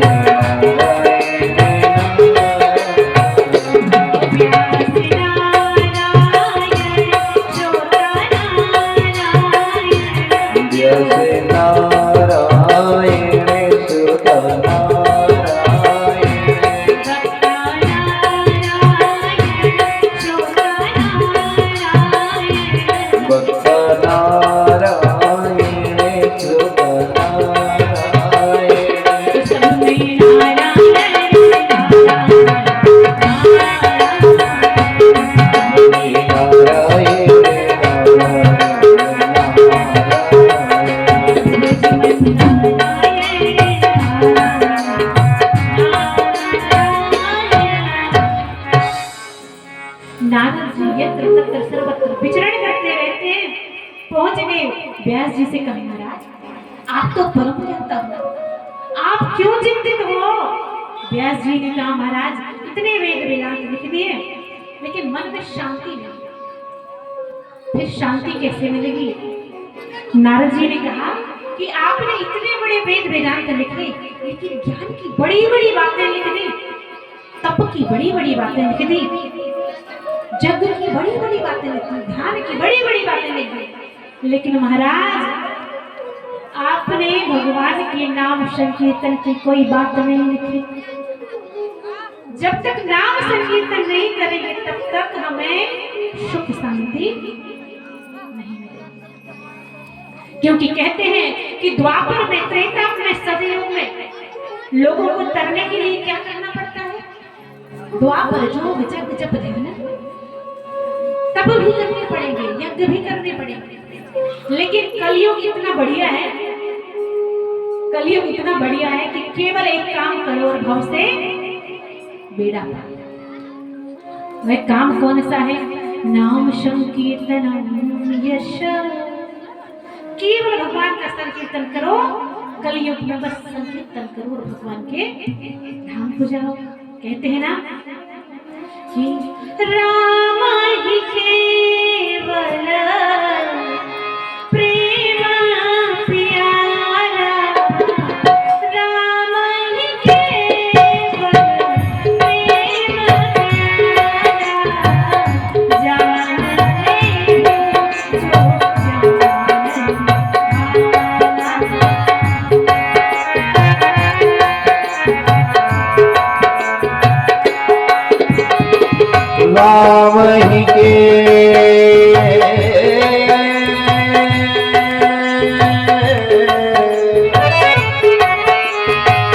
राम ही केवल प्रेम प्यारा, जान ले जो राम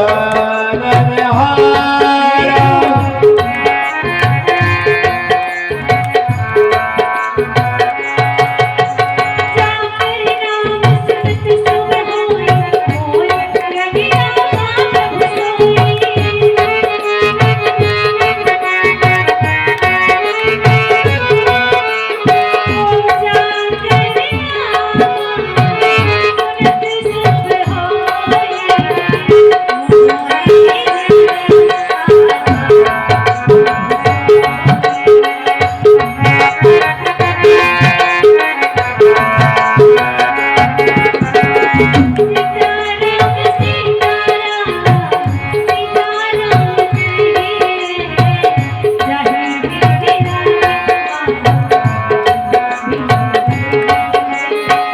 सीताराम सीताराम सीताराम सीताराम सीताराम कहिए, यही वेद राखे राम हरि वेद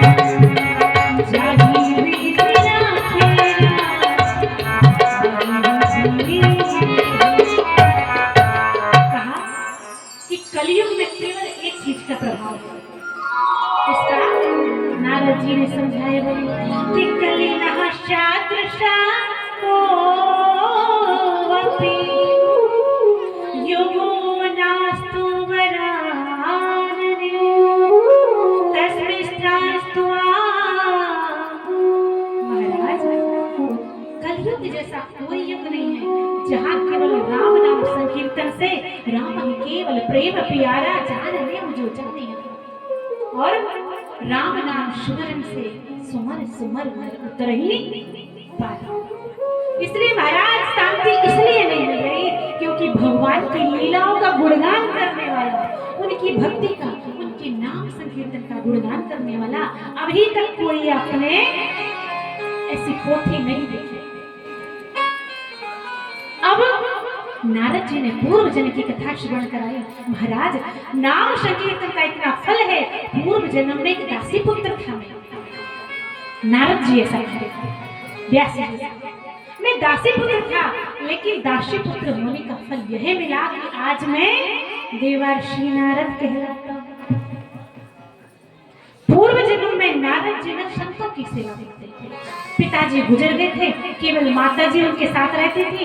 अब दोनों माँ बेटे संतों की सेवा करते, खूब सेवा करते, भगवान का नाम लेते। लेकिन एक दिन जब संतों की मंडली आई तो नारद जी ने सोचा कि संसार में कुछ रखा तो है नहीं, माला लेते और संतों के साथ निकल लेते। अब जब माला वाला लिया, कमंडल मंडल लिया, निकलने लगे, मैया जाकर रोने लगी, संतों के चरणों में, महाराज आप तो बाबा बने ही बने हो, मेरे बेटे को भी लिए जा रहे हो।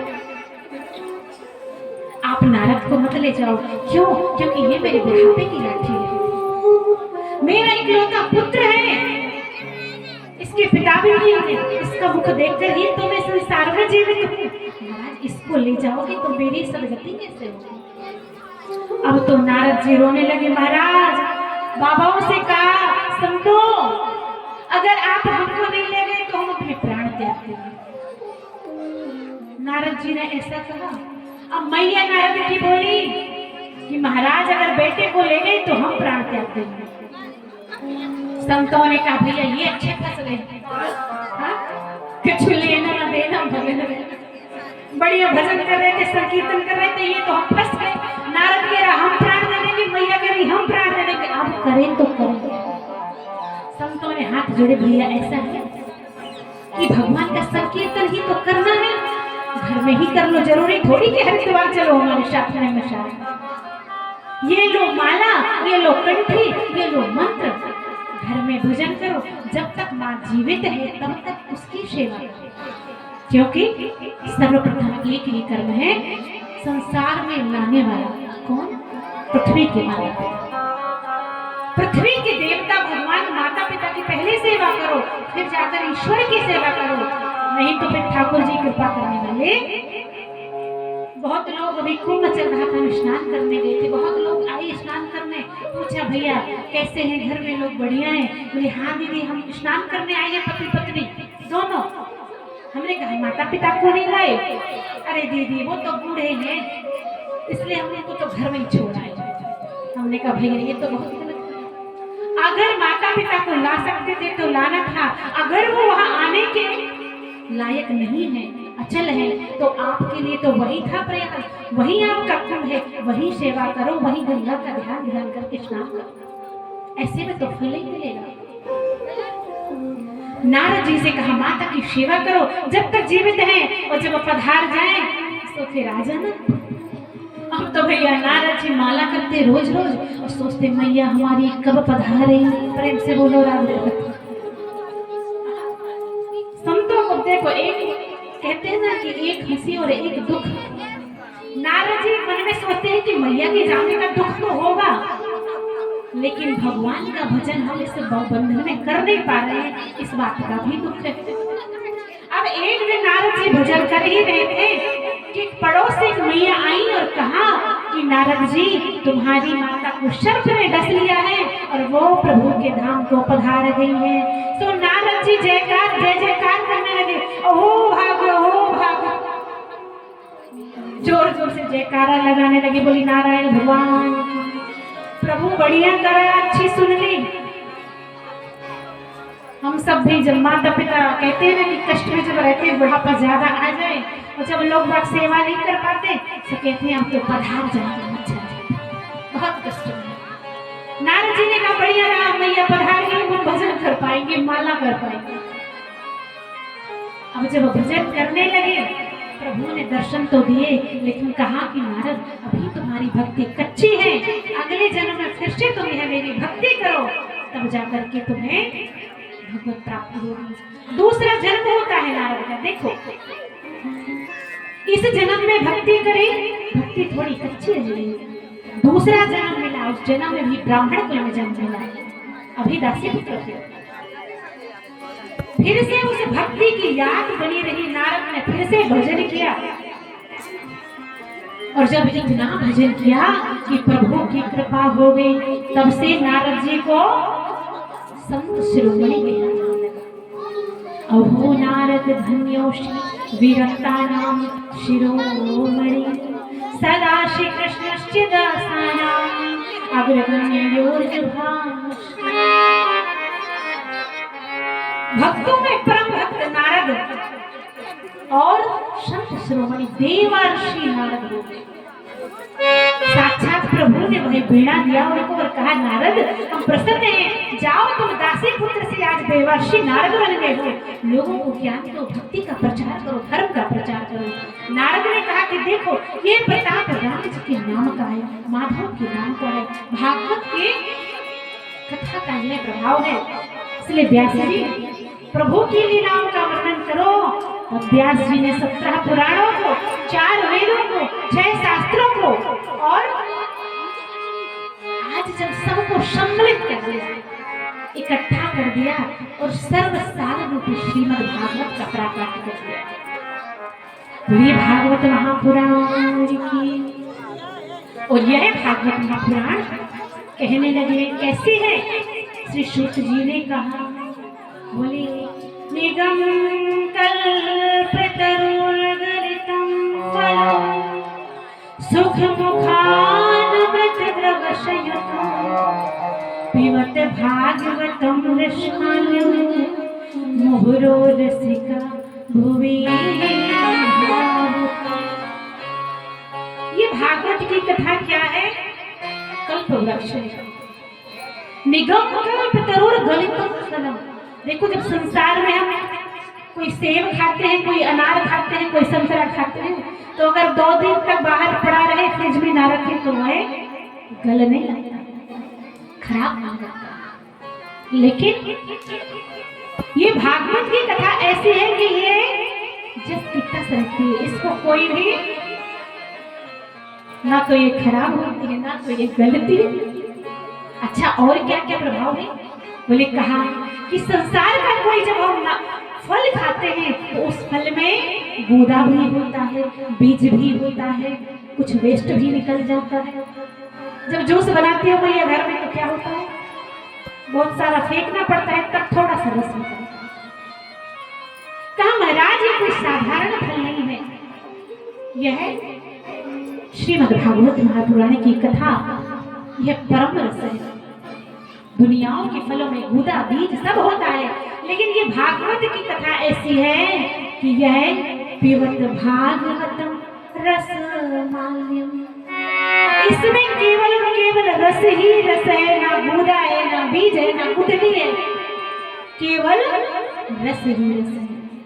लेकिन प्यारे, संसार के लोग तो भागवत कथा रूपी रस को नहीं पीना चाहते, वो तो कुछ और ही रस पीते हैं। अभी तो हमें यहाँ का पता चला है, कुछ लोग बता रहे थे कि यहाँ पे कोई रस पिया जाता है, प्रेम से वो लोग वृंदावन विहार। लेकिन कहते हैं संसार का सोमरस सुबह पीते हैं तो शाम को कर जाता है। नशा भी करना है तो ऐसा करो ना भगवान के नाम का। वही नशा किस काम का जो सुबह चढ़े शाम को उतर जाए। नशा करो भगवान नाम का, एक बार करो तो कभी ना उतर पाए। केवल और केवल भगवान नाम का नशा करो। आज वह दिव्य कथा भागवत की, श्रीमद् भागवत की कथा वेद व्यास जी ने लिखी और कहा कि यह भागवत की कथा तरण तरण करने वाली होगी। अब तो व्यास जी के मन में चिंता होगी, महाराज कथा तो लिख दी लेकिन भागवत की कथा सुनी मत। क्योंकि देखो ये मंच कितना सुंदर बना है, कितना प्यारा आप लोगों ने ये डेकोरेशन कराया, भागवत जी की स्थापना कराई, वक्ता को बुला लिया, साउंड सर्विस भी बढ़िया है, हम बुरा नहीं करेंगे, बढ़िया ही करेंगे। लेकिन पंडाल अच्छा, सब कुछ अच्छा है, लेकिन अगर आप लोग यहाँ ना बैठे होते तो क्या अच्छा लगता? श्रोता ही ना होते तो कैसे लगता? वेद व्यास जी ने कहा महाराज मैंने कथा तो लिख दी, लेकिन ये भागवत की कथा सुनने वाला कोई दिव्य परम भागवत ही होगा जो ये कथा श्रवण कर पाएगा। तो उसके लिए आज हुआ क्या, नारद जी ने कहा डोंट वरी, हम कथा श्रोता की और कथा वक्ता की भी व्यवस्था करेंगे। अच्छा ठीक है, गए कैलाश पर्वत, माता पार्वती के पास पहुंचे और जब पहुंचे माता सती से कहने लगे, पार्वती जी से कहने लगे कि माता जी एक बात बताओ, भोले बाबा आपको प्रेम करते हैं कि नहीं करते? संसार के लोग भी यही माताएं रहती है ना तो शिकायत करती हैं कि हमारे स्वामी जी हमको क्या नहीं करते, प्रेम नहीं करते। नारद जी ने कहा देवी माता पार्वती ये बताओ प्रभु श्री शिव जी आपसे प्रेम करते हैं कि नहीं? गौरा मैया ने कहा कि वो तो हमसे तीव्र प्रेम करते हैं। अच्छा, महाराज इतना प्रेम करते हैं ना कि देखो गुरु मंत्र किसी को बताया नहीं जाता। जो गुरु मंत्र देता है ना वह मंत्र अपने स्वामी जी से भी शेयर नहीं करना चाहिए। गौरा मैया ने कहा महाराज इतना प्रेम करते हैं कि गुरु मंत्र भी हमको बता रखा है भोले बाबा। अच्छा भैया, लेकिन एक बात बताओ कि आपको भोले बाबा ने कभी बताया कि उनके गले में जो ये मुंडों की माला है वो किस बात की माला है, उसका रहस्य क्या है? माता गौरा ने कहा ये बात तो हमको नहीं पता। नारद जी ने कहा फिर काय का प्रेम करते हैं आपको जब ये बात छुपा रखी है। अब तो नारद जी का काम संपन्न। माता गौरा कूप भवन में जाकर के रुष्ट होकर बैठ गई। भोले बाबा आए, सुमन आने लगे। या देवी सर्वभूतेषु ज्ञान बुद्धि रूपेण संस्थिता नमस्तस्यै नमस्तस्यै नमस्तस्यै नमो। गौरा जी से कहा ओ गणेश की मम्मी क्या बात हो गई, आप कूप भवन में क्यों हो? देखो पहले क्या होता था कि जब देवियां रुष्ट होती थी तो उनके लिए स्पेशल रूम बनवाया जाता कोप भवन। जब हमारी मैया दशरथ जी से रुष्ट हुई ना तो कभी कोप भवन में चली गई। लेकिन कलयुग में सिस्टम बंद हो गया। क्यों? क्योंकि कलयुग की माताएं तो रोज ही कोप भवन में जाने की तैयारी में रहती हैं। प्रेम से बोलो वृंदावन में रोज ही रुष्ट रहते हैं। पार्वती जी रुष्ट बैठी। भोले बाबा गए गणेश की मम्मी क्या क्यों रुष्ट है? अरे महाराज आप तो हमसे प्रेम ही नहीं करते, आप ऐसा क्यों कह रही हैं? आपने कभी बताया नहीं आपकी जो कंठ में ये मुंडों की माला है इसका रहस्य क्या है? माता पार्वती जी से कहा कि देवी यह माला आप ही की मुंडों की माला है। जब हर जन्म में आप जन्मती हो मैं आपसे विवाह करता हूँ और जब आप इस धराधाम को छोड़ के चले जाते हो तो उस मुंड को मैं अपने गले में धारण कर लेता हूँ। ये जन्मों जन्मांतरों की तुम्हारे मुंडों की माला है ताकि तुम्हारा स्मरण मुझे बने, क्योंकि सच्चा पुरुष वही है, पति वही है जो हरदम अपनी पत्नी का स्मरण अपने दिमाग में रखे। राम जी ने भी जब देखो ना शूर्पणखा ने राम जी से कहा कि आप कौन हो, मैं आपसे विवाह करना चाहती हूँ, कहती थी ना।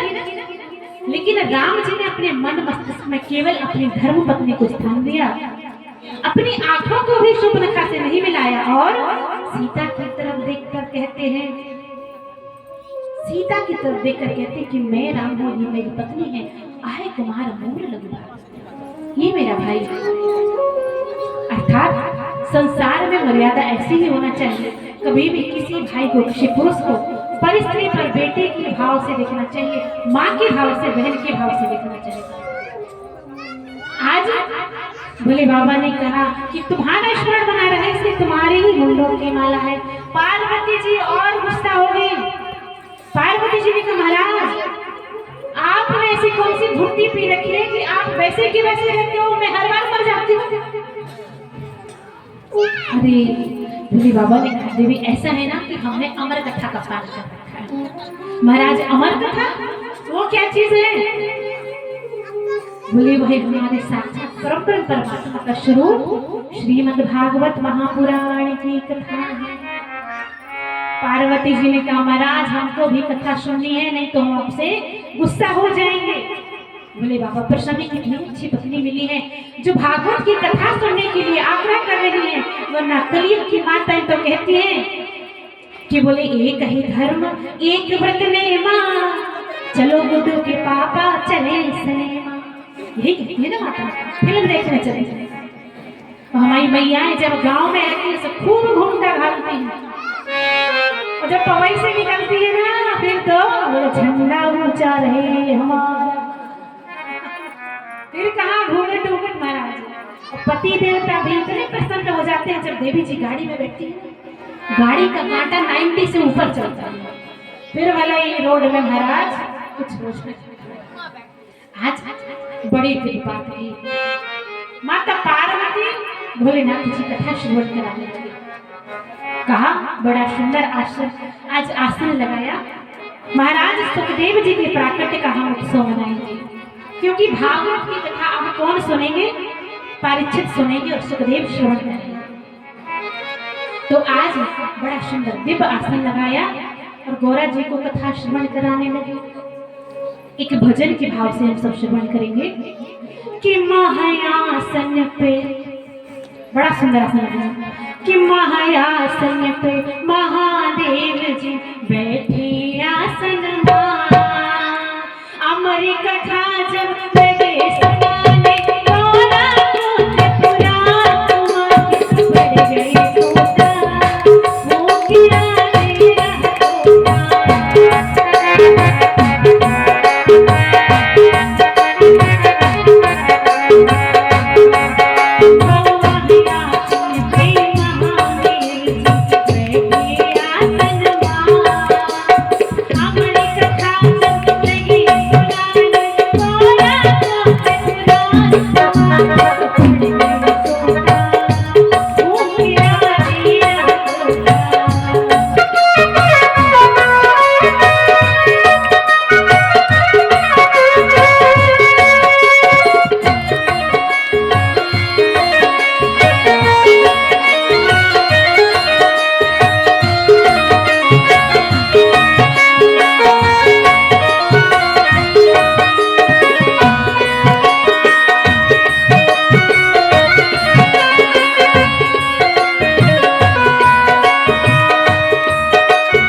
भोलेनाथ शंकर ने गौरा को कथा सुनाई। कथा हुई नहीं पूरी और नींद उमा को आई, वो कथा नहीं भई पूरी और नींद उमा को आई। भोलेनाथ जी समझ न पाए, अरे भोलेनाथ जी समझ न पाए,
इस गौरा जागे अब सोच हुआ है भारी।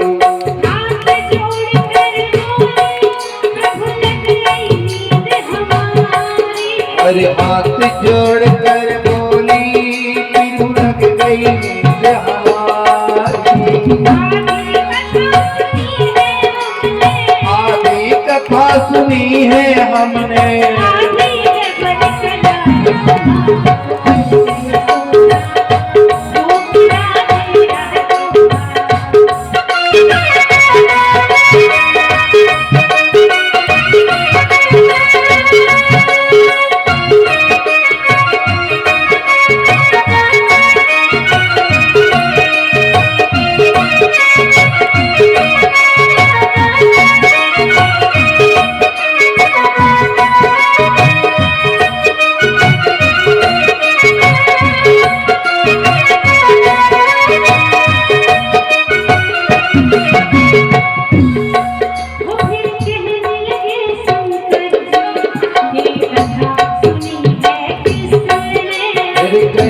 लगे शंकर जी ये कथा सुनी है किसने।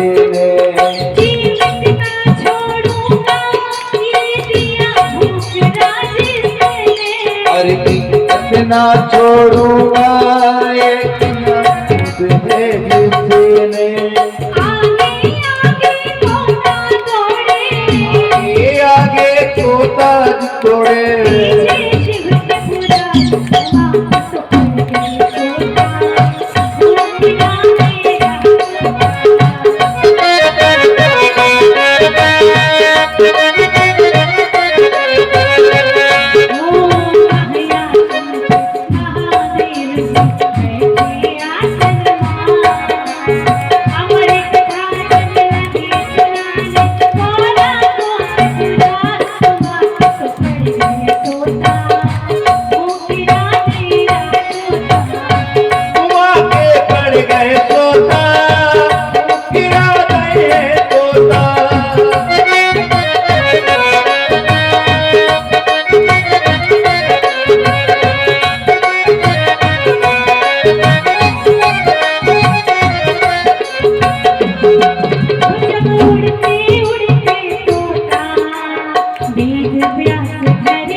जब उड़ते उड़ते तोता वेद व्यास घर आया वेद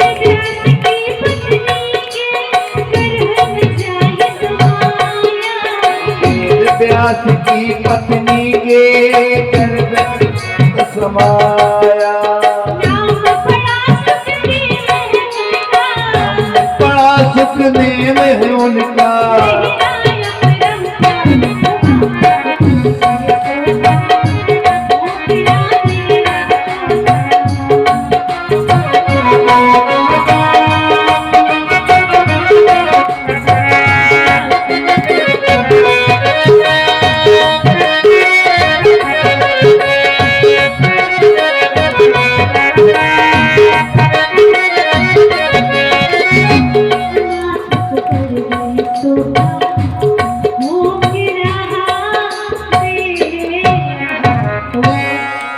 सुखदेव भगवान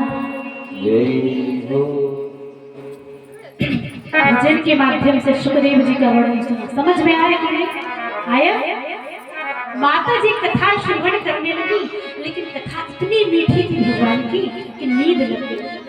और जब नींद लग गई ना तो पीछे हाथ से जब ताली बजाई भोलेनाथ को शादी पक्ष हो, लेकिन एक शुभ का अंडा बन गया।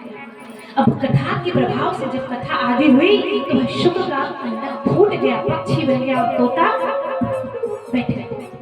माता पार्वती जी से कहा था कि कोरा जरूर कर कथा सुनना तो हूँ।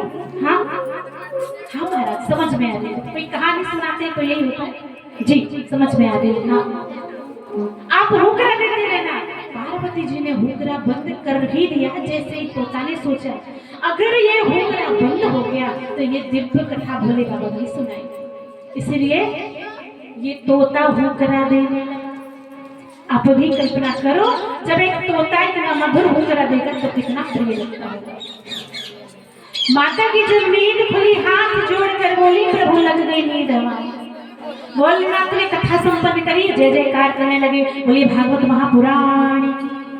अब जब जयकार होने लगी महाराज, माता पार्वती ने कहा कि अभी अभी तो आप गोपियों का विरह सुना रहे थे और अभी भी जयकारा लगाने लगे हो, कथा इतनी जल्दी पूरी हो गई क्या भागवत जी की? भोले बाबा ने कहा देवी हमने तो बड़ी विस्तार से कथा सुनाई है, आप कहाँ थी? कहा महाराज हमारी नींद लग गई थी। भोलेनाथ तो घबरा गए कि फिर हुक्रा कौन दे रहा था, आपकी नींद लग गई। अब तो भोले बाबा इधर उधर ढूंढने लगे। जब पेड़ के पीछे देखा एक शुक बैठा छोटा सा। अब तो भोले बाबा ने अपना त्रिशूल लिया और पीछे पीछे छोड़ दिया सुखदेव जी महाराज। अब जब दौड़ते दौड़ते शुक वहां गया, कहा वेद व्यास जी की कुटिया बनी थी कैलाश के नीचे। सो गई और उनकी पत्नी निवेदन ही कर रही थी व्यास जी से कि प्रभु स्वामी हमारी कोई संतान नहीं है, अच्छा होता अगर कोई संतान होती तो हम उससे भी भगवान की भक्ति का प्रचार कराते, भागवत जी की कथा श्रवण कराते सिखाते। सुखदेव भोले बाबा के त्रिशूल के डर के मारे जल्दी आए और उन्होंने जम्हाई दी और गर्भ में प्रविष्ट हो गए। आप भोले बाबा गए त्रिशूल लिया, व्यास जी महाराज दरवाजा खोलो कुटिया का। हमारा चोर आपके घर में आया है। व्यास जी ने प्रणाम किया। कर्पूर गौरम करुणावतारम संसार सारम भुजगेन्द्रहारम सदा वसन्तं हृदयारविन्दे भवं भवानी शयनं। हे नारेश्वर, हे भोलेनाथ, कैसी छोटी बातें कर रहे हो कि आपके घर का चोर मेरे घर में छुपा है? क्यों भैया? भोले बाबा ने कहा कि हमारे घर में चोरी नहीं हो सकती क्या? व्यास जी ने कहा महाराज देखो ना, आपके कैलाश पर्वत पे है क्या? न आसन है, न बासन है, न रासन है, कुछ भी तो नहीं है आपके। भोले बाबा के मंदिर भी ऐसे होते हैं, केवल शिवलिंग रखा है, कोई ठाट बाट की आवश्यकता नहीं। अब हमारे ठाकुर जी के मंदिरों में जाओ, बढ़िया आभूषण रहते हैं, कंठी माला रहती है, सुंदर रत्न जड़ित सिंहासन रहता है। व्यास जी ने कहा महाराज आपके पास ऐसा कौन सा धन है कि जो सुख ने चुरा लिया और हमारे घर में आकर छुप गए। एक बार तो भोलेनाथ के मंदिर में एक चोर पहुंचा, चोरी करने के लिए। देखो ये प्रकरण हो गया, कलयुग में लोग मंदिरों में जाकर चोरी करते हैं, क्योंकि वहां ठाकुर जी की मूर्तियां ही मिल जाए वही चुरा लेते हैं, अष्टधातु की बेच देते।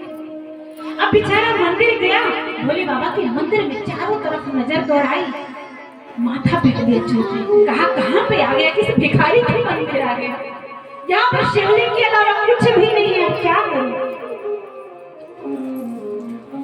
अब जब जाने लगे तो भोलेनाथ प्रकट हो गए। भैया देखो ना, कोई भी मेरे यहाँ चोर नहीं आता कभी भी। क्यों? क्योंकि कोई चोर मुझे इस लायक नहीं समझता कि मेरे यहाँ कुछ होगा चोरी के लिए। भैया तुम चोरी करने आए हो, चलो वरदान मांग लो। ऐसे हमारे भोले बाबा है। भोले बाबा से कहा महाराज कौन सी वस्तु चुरा ली? बोले हमारा चोर छुपा है आपके घर में, उसने अमृत रूपी कथा को चुरा लिया। राम राम राम। व्यास जी ने कहा महाराज कथा ही तो चुराई है, लोग तो घर की ताली तोड़ तोड़ करके गाड़ी वाहन चुरा लेते हैं, कथा ही तो चुराई है, ये तो अच्छी बात है। अब जब ऐसा कहा, भोले बाबा ने कहा कि वो जिसने कथा श्रवण करता है ना, कोई भी अमर हो जाता है। ये अमर कथा है, कोई मामूली कथा नहीं है। ऐसा नहीं कि वो अमर हो के नाना प्रकार के पाप करे, कुकृत्य करे। व्यास जी ने समझाया महाराज ऐसा कुछ नहीं होगा। भोलेनाथ ने ध्यान लगा के देखा, ये शुकदेव महाराज जो शुक के रूप में माता इनकी पत्नी की व्यास पत्नी के गर्भ में प्रविष्ट हुए, कोई मामूली शुक नहीं, ये स्वयं साक्षात राधा रानी और कृष्ण भगवान के गोलोक धाम में रहते थे। नित्य प्रति माता राधा के कंधों पे जाकर बैठ जाते, राधा राधा कहते, राधा राधा कहते। राधा जी कहते शुभ तू राधा राधा मत कह, तू कृष्ण कृष्ण बोल। अब कृष्ण के कंधे पर जाकर बैठ जाए, कृष्ण कृष्ण कृष्ण कृष्ण कहने लगे। कृष्ण बोलते हैं कि ऐसा मत करो, तुम राधा राधा बोलो। जितनी बार भगवान ने बोला कि राधा बोलो, शुक्ल राधा बोलो, जितने बार कृष्ण ने बोला कि राधा मत कहो, राधा कहो, कृष्ण मत कहो, उतने बार उसने कृष्ण कहा। अंत में राधा और कृष्ण दोनों प्रसन्न हो गए और आज वृंदावन बिहारी लाल ने कृपा करी और स्वयं राधा जी ने शुकदेव जी को भागवत कथा श्रवण कराई। ये जो सुखदेव है ना, प्रथम कथा इन्होंने राधा जी के मुख से श्रवण करी और द्वितीय कथा व्यास जी महाराज के मुख से अर्थात पिताजी से श्रवण करी। इन्हीं सुखदेव ने परीक्षित को कथा श्रवण कराई। आज उन्हें अद्भुत शुक माता के गर्भ में ठहर गया। अब 12 वर्ष तक हो गए, शुक को डर है कि कहीं बाहर आऊंगा तो शिव भगवान मुझे मारना ना। और एक भाव और है, भागवत जी कहते हैं कि भगवान शुक ने श्री हरि से विष्णु से प्रार्थना करी, शांताकारं भुजगशयनं पद्मनाभ सुरेशं। हे परमात्मा, हे श्री विष्णु, मुझे इस गर्भ से बाहर ही नहीं जाना। क्यों? क्योंकि महाराज ऐसा न हो कि मैं इस गर्भ से बाहर जाऊं, मैं इस संसार की माया मुझे जकड़ ले। देखो गर्भ में एक शिशु को बड़ा कष्ट होता है जब गर्भ में रहता है, और जब गर्भ में रहता है निवेदन करता है कि आप हमें जन्म दो प्रभु, बाहर में जो संसार में आपका भजन करेंगे, यहाँ बहुत कष्ट है।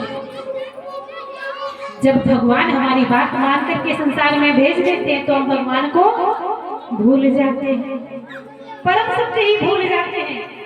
क्यों? क्योंकि कहते हैं ना कि न बच्चे को पंडित वेद पढ़े। आप लोग कहोगे कि आपको कथा सुना रही हूँ, शायद आप बच जाओ। नहीं बचे। न बच्चे को पंडित वेद पढ़े, न बच्चे को ऊंचे उठाए, न बच्चे को जंगल रास की, न बच्चे को शीश बढ़ाए, मीन चारे छला परे सो तुलसी, राम को सब ठाक ठका, भला जो चाहो राम हो, मैया सवेरे कहा न बच्चे को पंडित वेद पढ़े, न बच्चे को ऊंच उठाए आकाश, न बच्चे को जंगल वास किए, न बच्चे को शीस बढ़ाए जन। दिन चार छला वर्षों तुलसी, नर नाग कोई ठाट। तो भला जो चाहो तो फिर राम कहो, नहीं आए सवेरे का। मृत्यु सुनिश्चित है, इसीलिए राम का नाम सर्वोपरि, कृष्ण का नाम सर्वोपरि। और आज सुखदेव जी ने मन ही मन में प्रभु से निवेदन किया, प्रभु अगर आप चाहते हो मैं मां के गर्भ से बाहर आऊं तो आप मुझे आशीष दो कि आपकी माया मुझ पर प्रभाव न जमा पाए, मैं केवल आपके भजनों में लीन रहूं। आज निवेदन किया, हे माधवा हे केशवा, हे माधवा हे माधवा, माधवा हे केशवा, हे माधवा हे केशवा,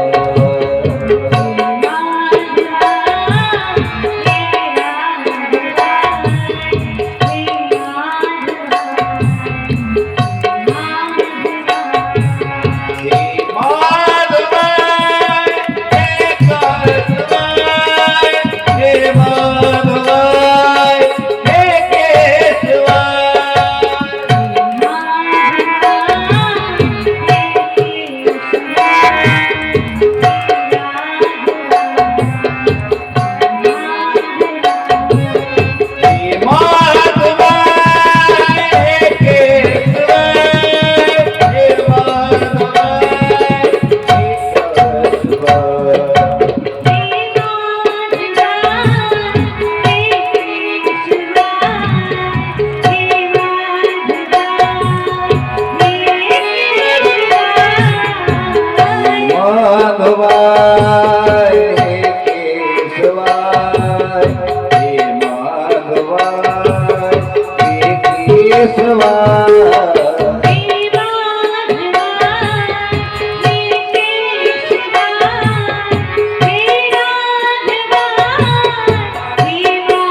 की जय हो।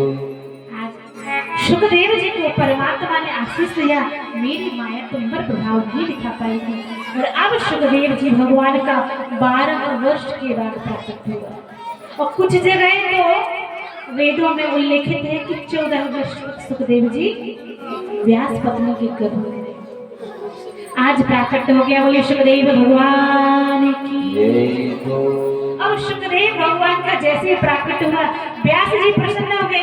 इनको हम भागवत कथा सुनाएंगे, भागवत कथा रटाएंगे, सबको जाकर की कथा सुनाएंगे, लोगों को उद्धार होगा। सुखदेव जी ने हाथ जोड़ लिए, महाराज मैं घर में नहीं रहूंगा पिताजी, मैं भगवान का भजन करने जंगल जा रहा हूँ। व्यास जी ने समझाया, सुखदेव बोले प्रभु मैं तो भजन करूंगा, मैं संसार के झमेले में नहीं पड़ूंगा। जंगल चले गए। जब जंगल चले गए, व्यास जी ने सोचा फिर कि भागवत की कथा किसको सुनाऊं, किसको सिखाऊं। तभी अपने 2-4 शिष्यों को कुछ श्लोक बता दिए और जंगल में वहीं जाकर भेजते जहां पर सुखदेव जी तपस्या करते थे। अब जाकर के जैसे ही उन लकड़हारों ने, उन शिष्यों ने एक श्लोक सुनाया, सच्चिदानंद रूपाय विश्वोत्पत्त्यादि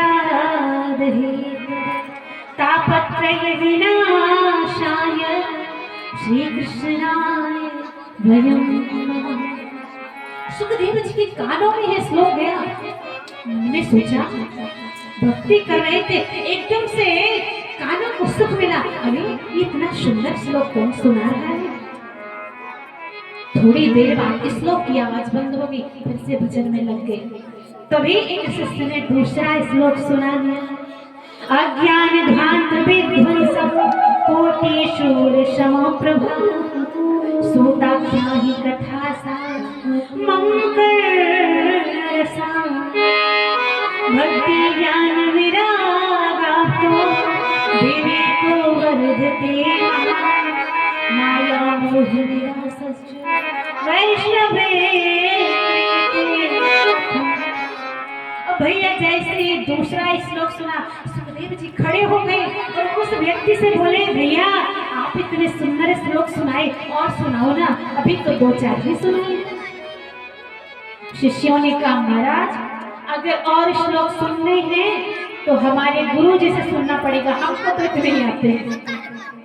अब देखो व्यास जी के पास आज सुखदेव जी जाते हैं और कथा श्रवण करते हैं।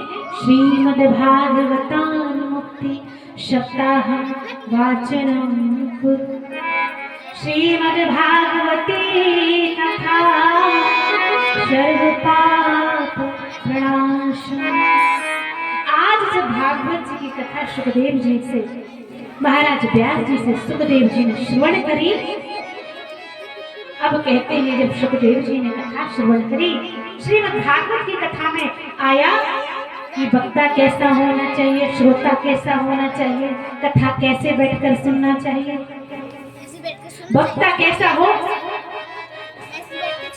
वक्ता कैसा होना चाहिए।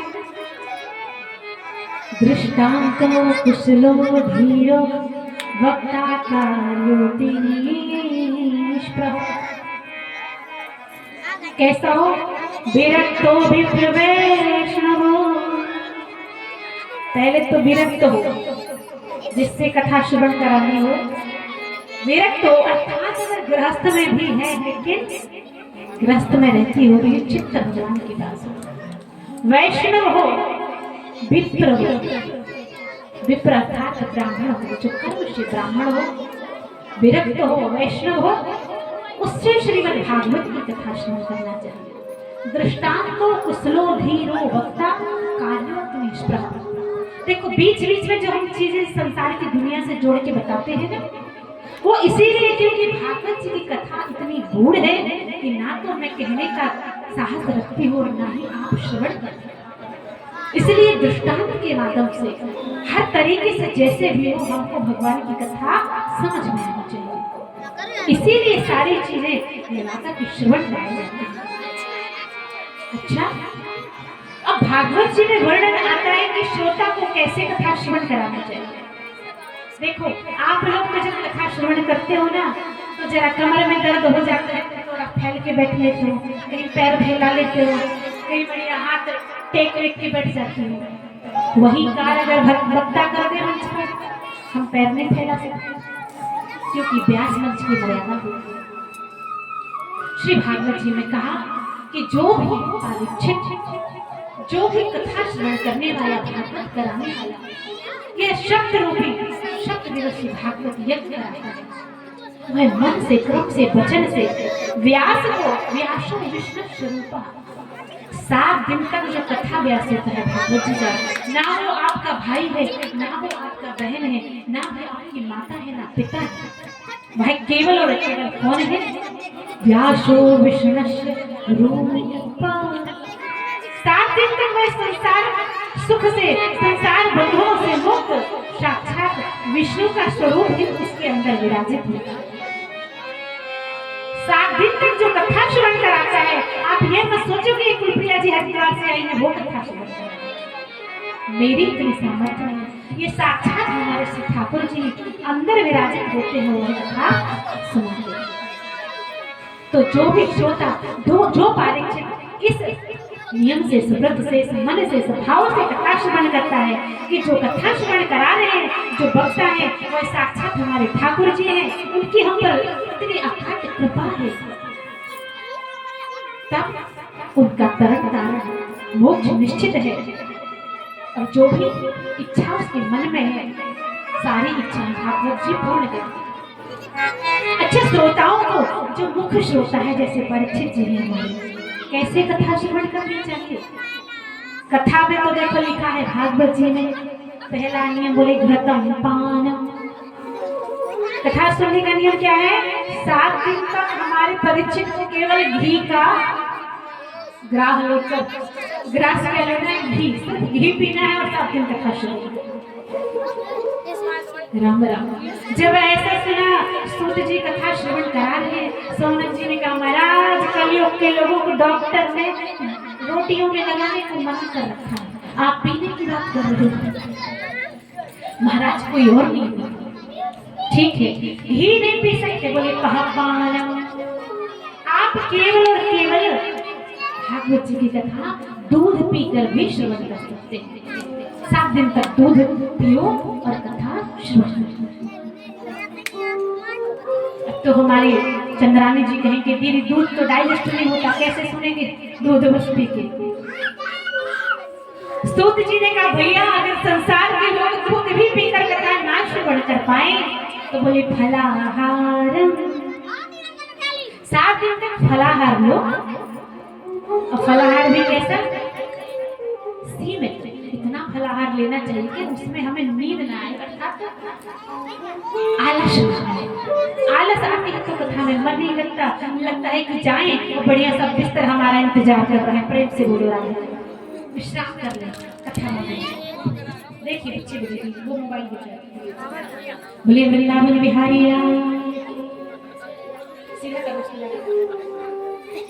बच्चों को थोड़ा बिठा लीजिए, थोड़ा दूर कर लीजिए, स्टैंड से नहीं तो गिर जाएगा। श्री सूत जी ने कहा महाराज फलाहार करके कथा श्रवण कर ले तो भी अच्छा है। लेकिन देखो एक बार तो हम अयोध्या जी कथा कहने गए, 3 साल पहले की बात है, वहां पर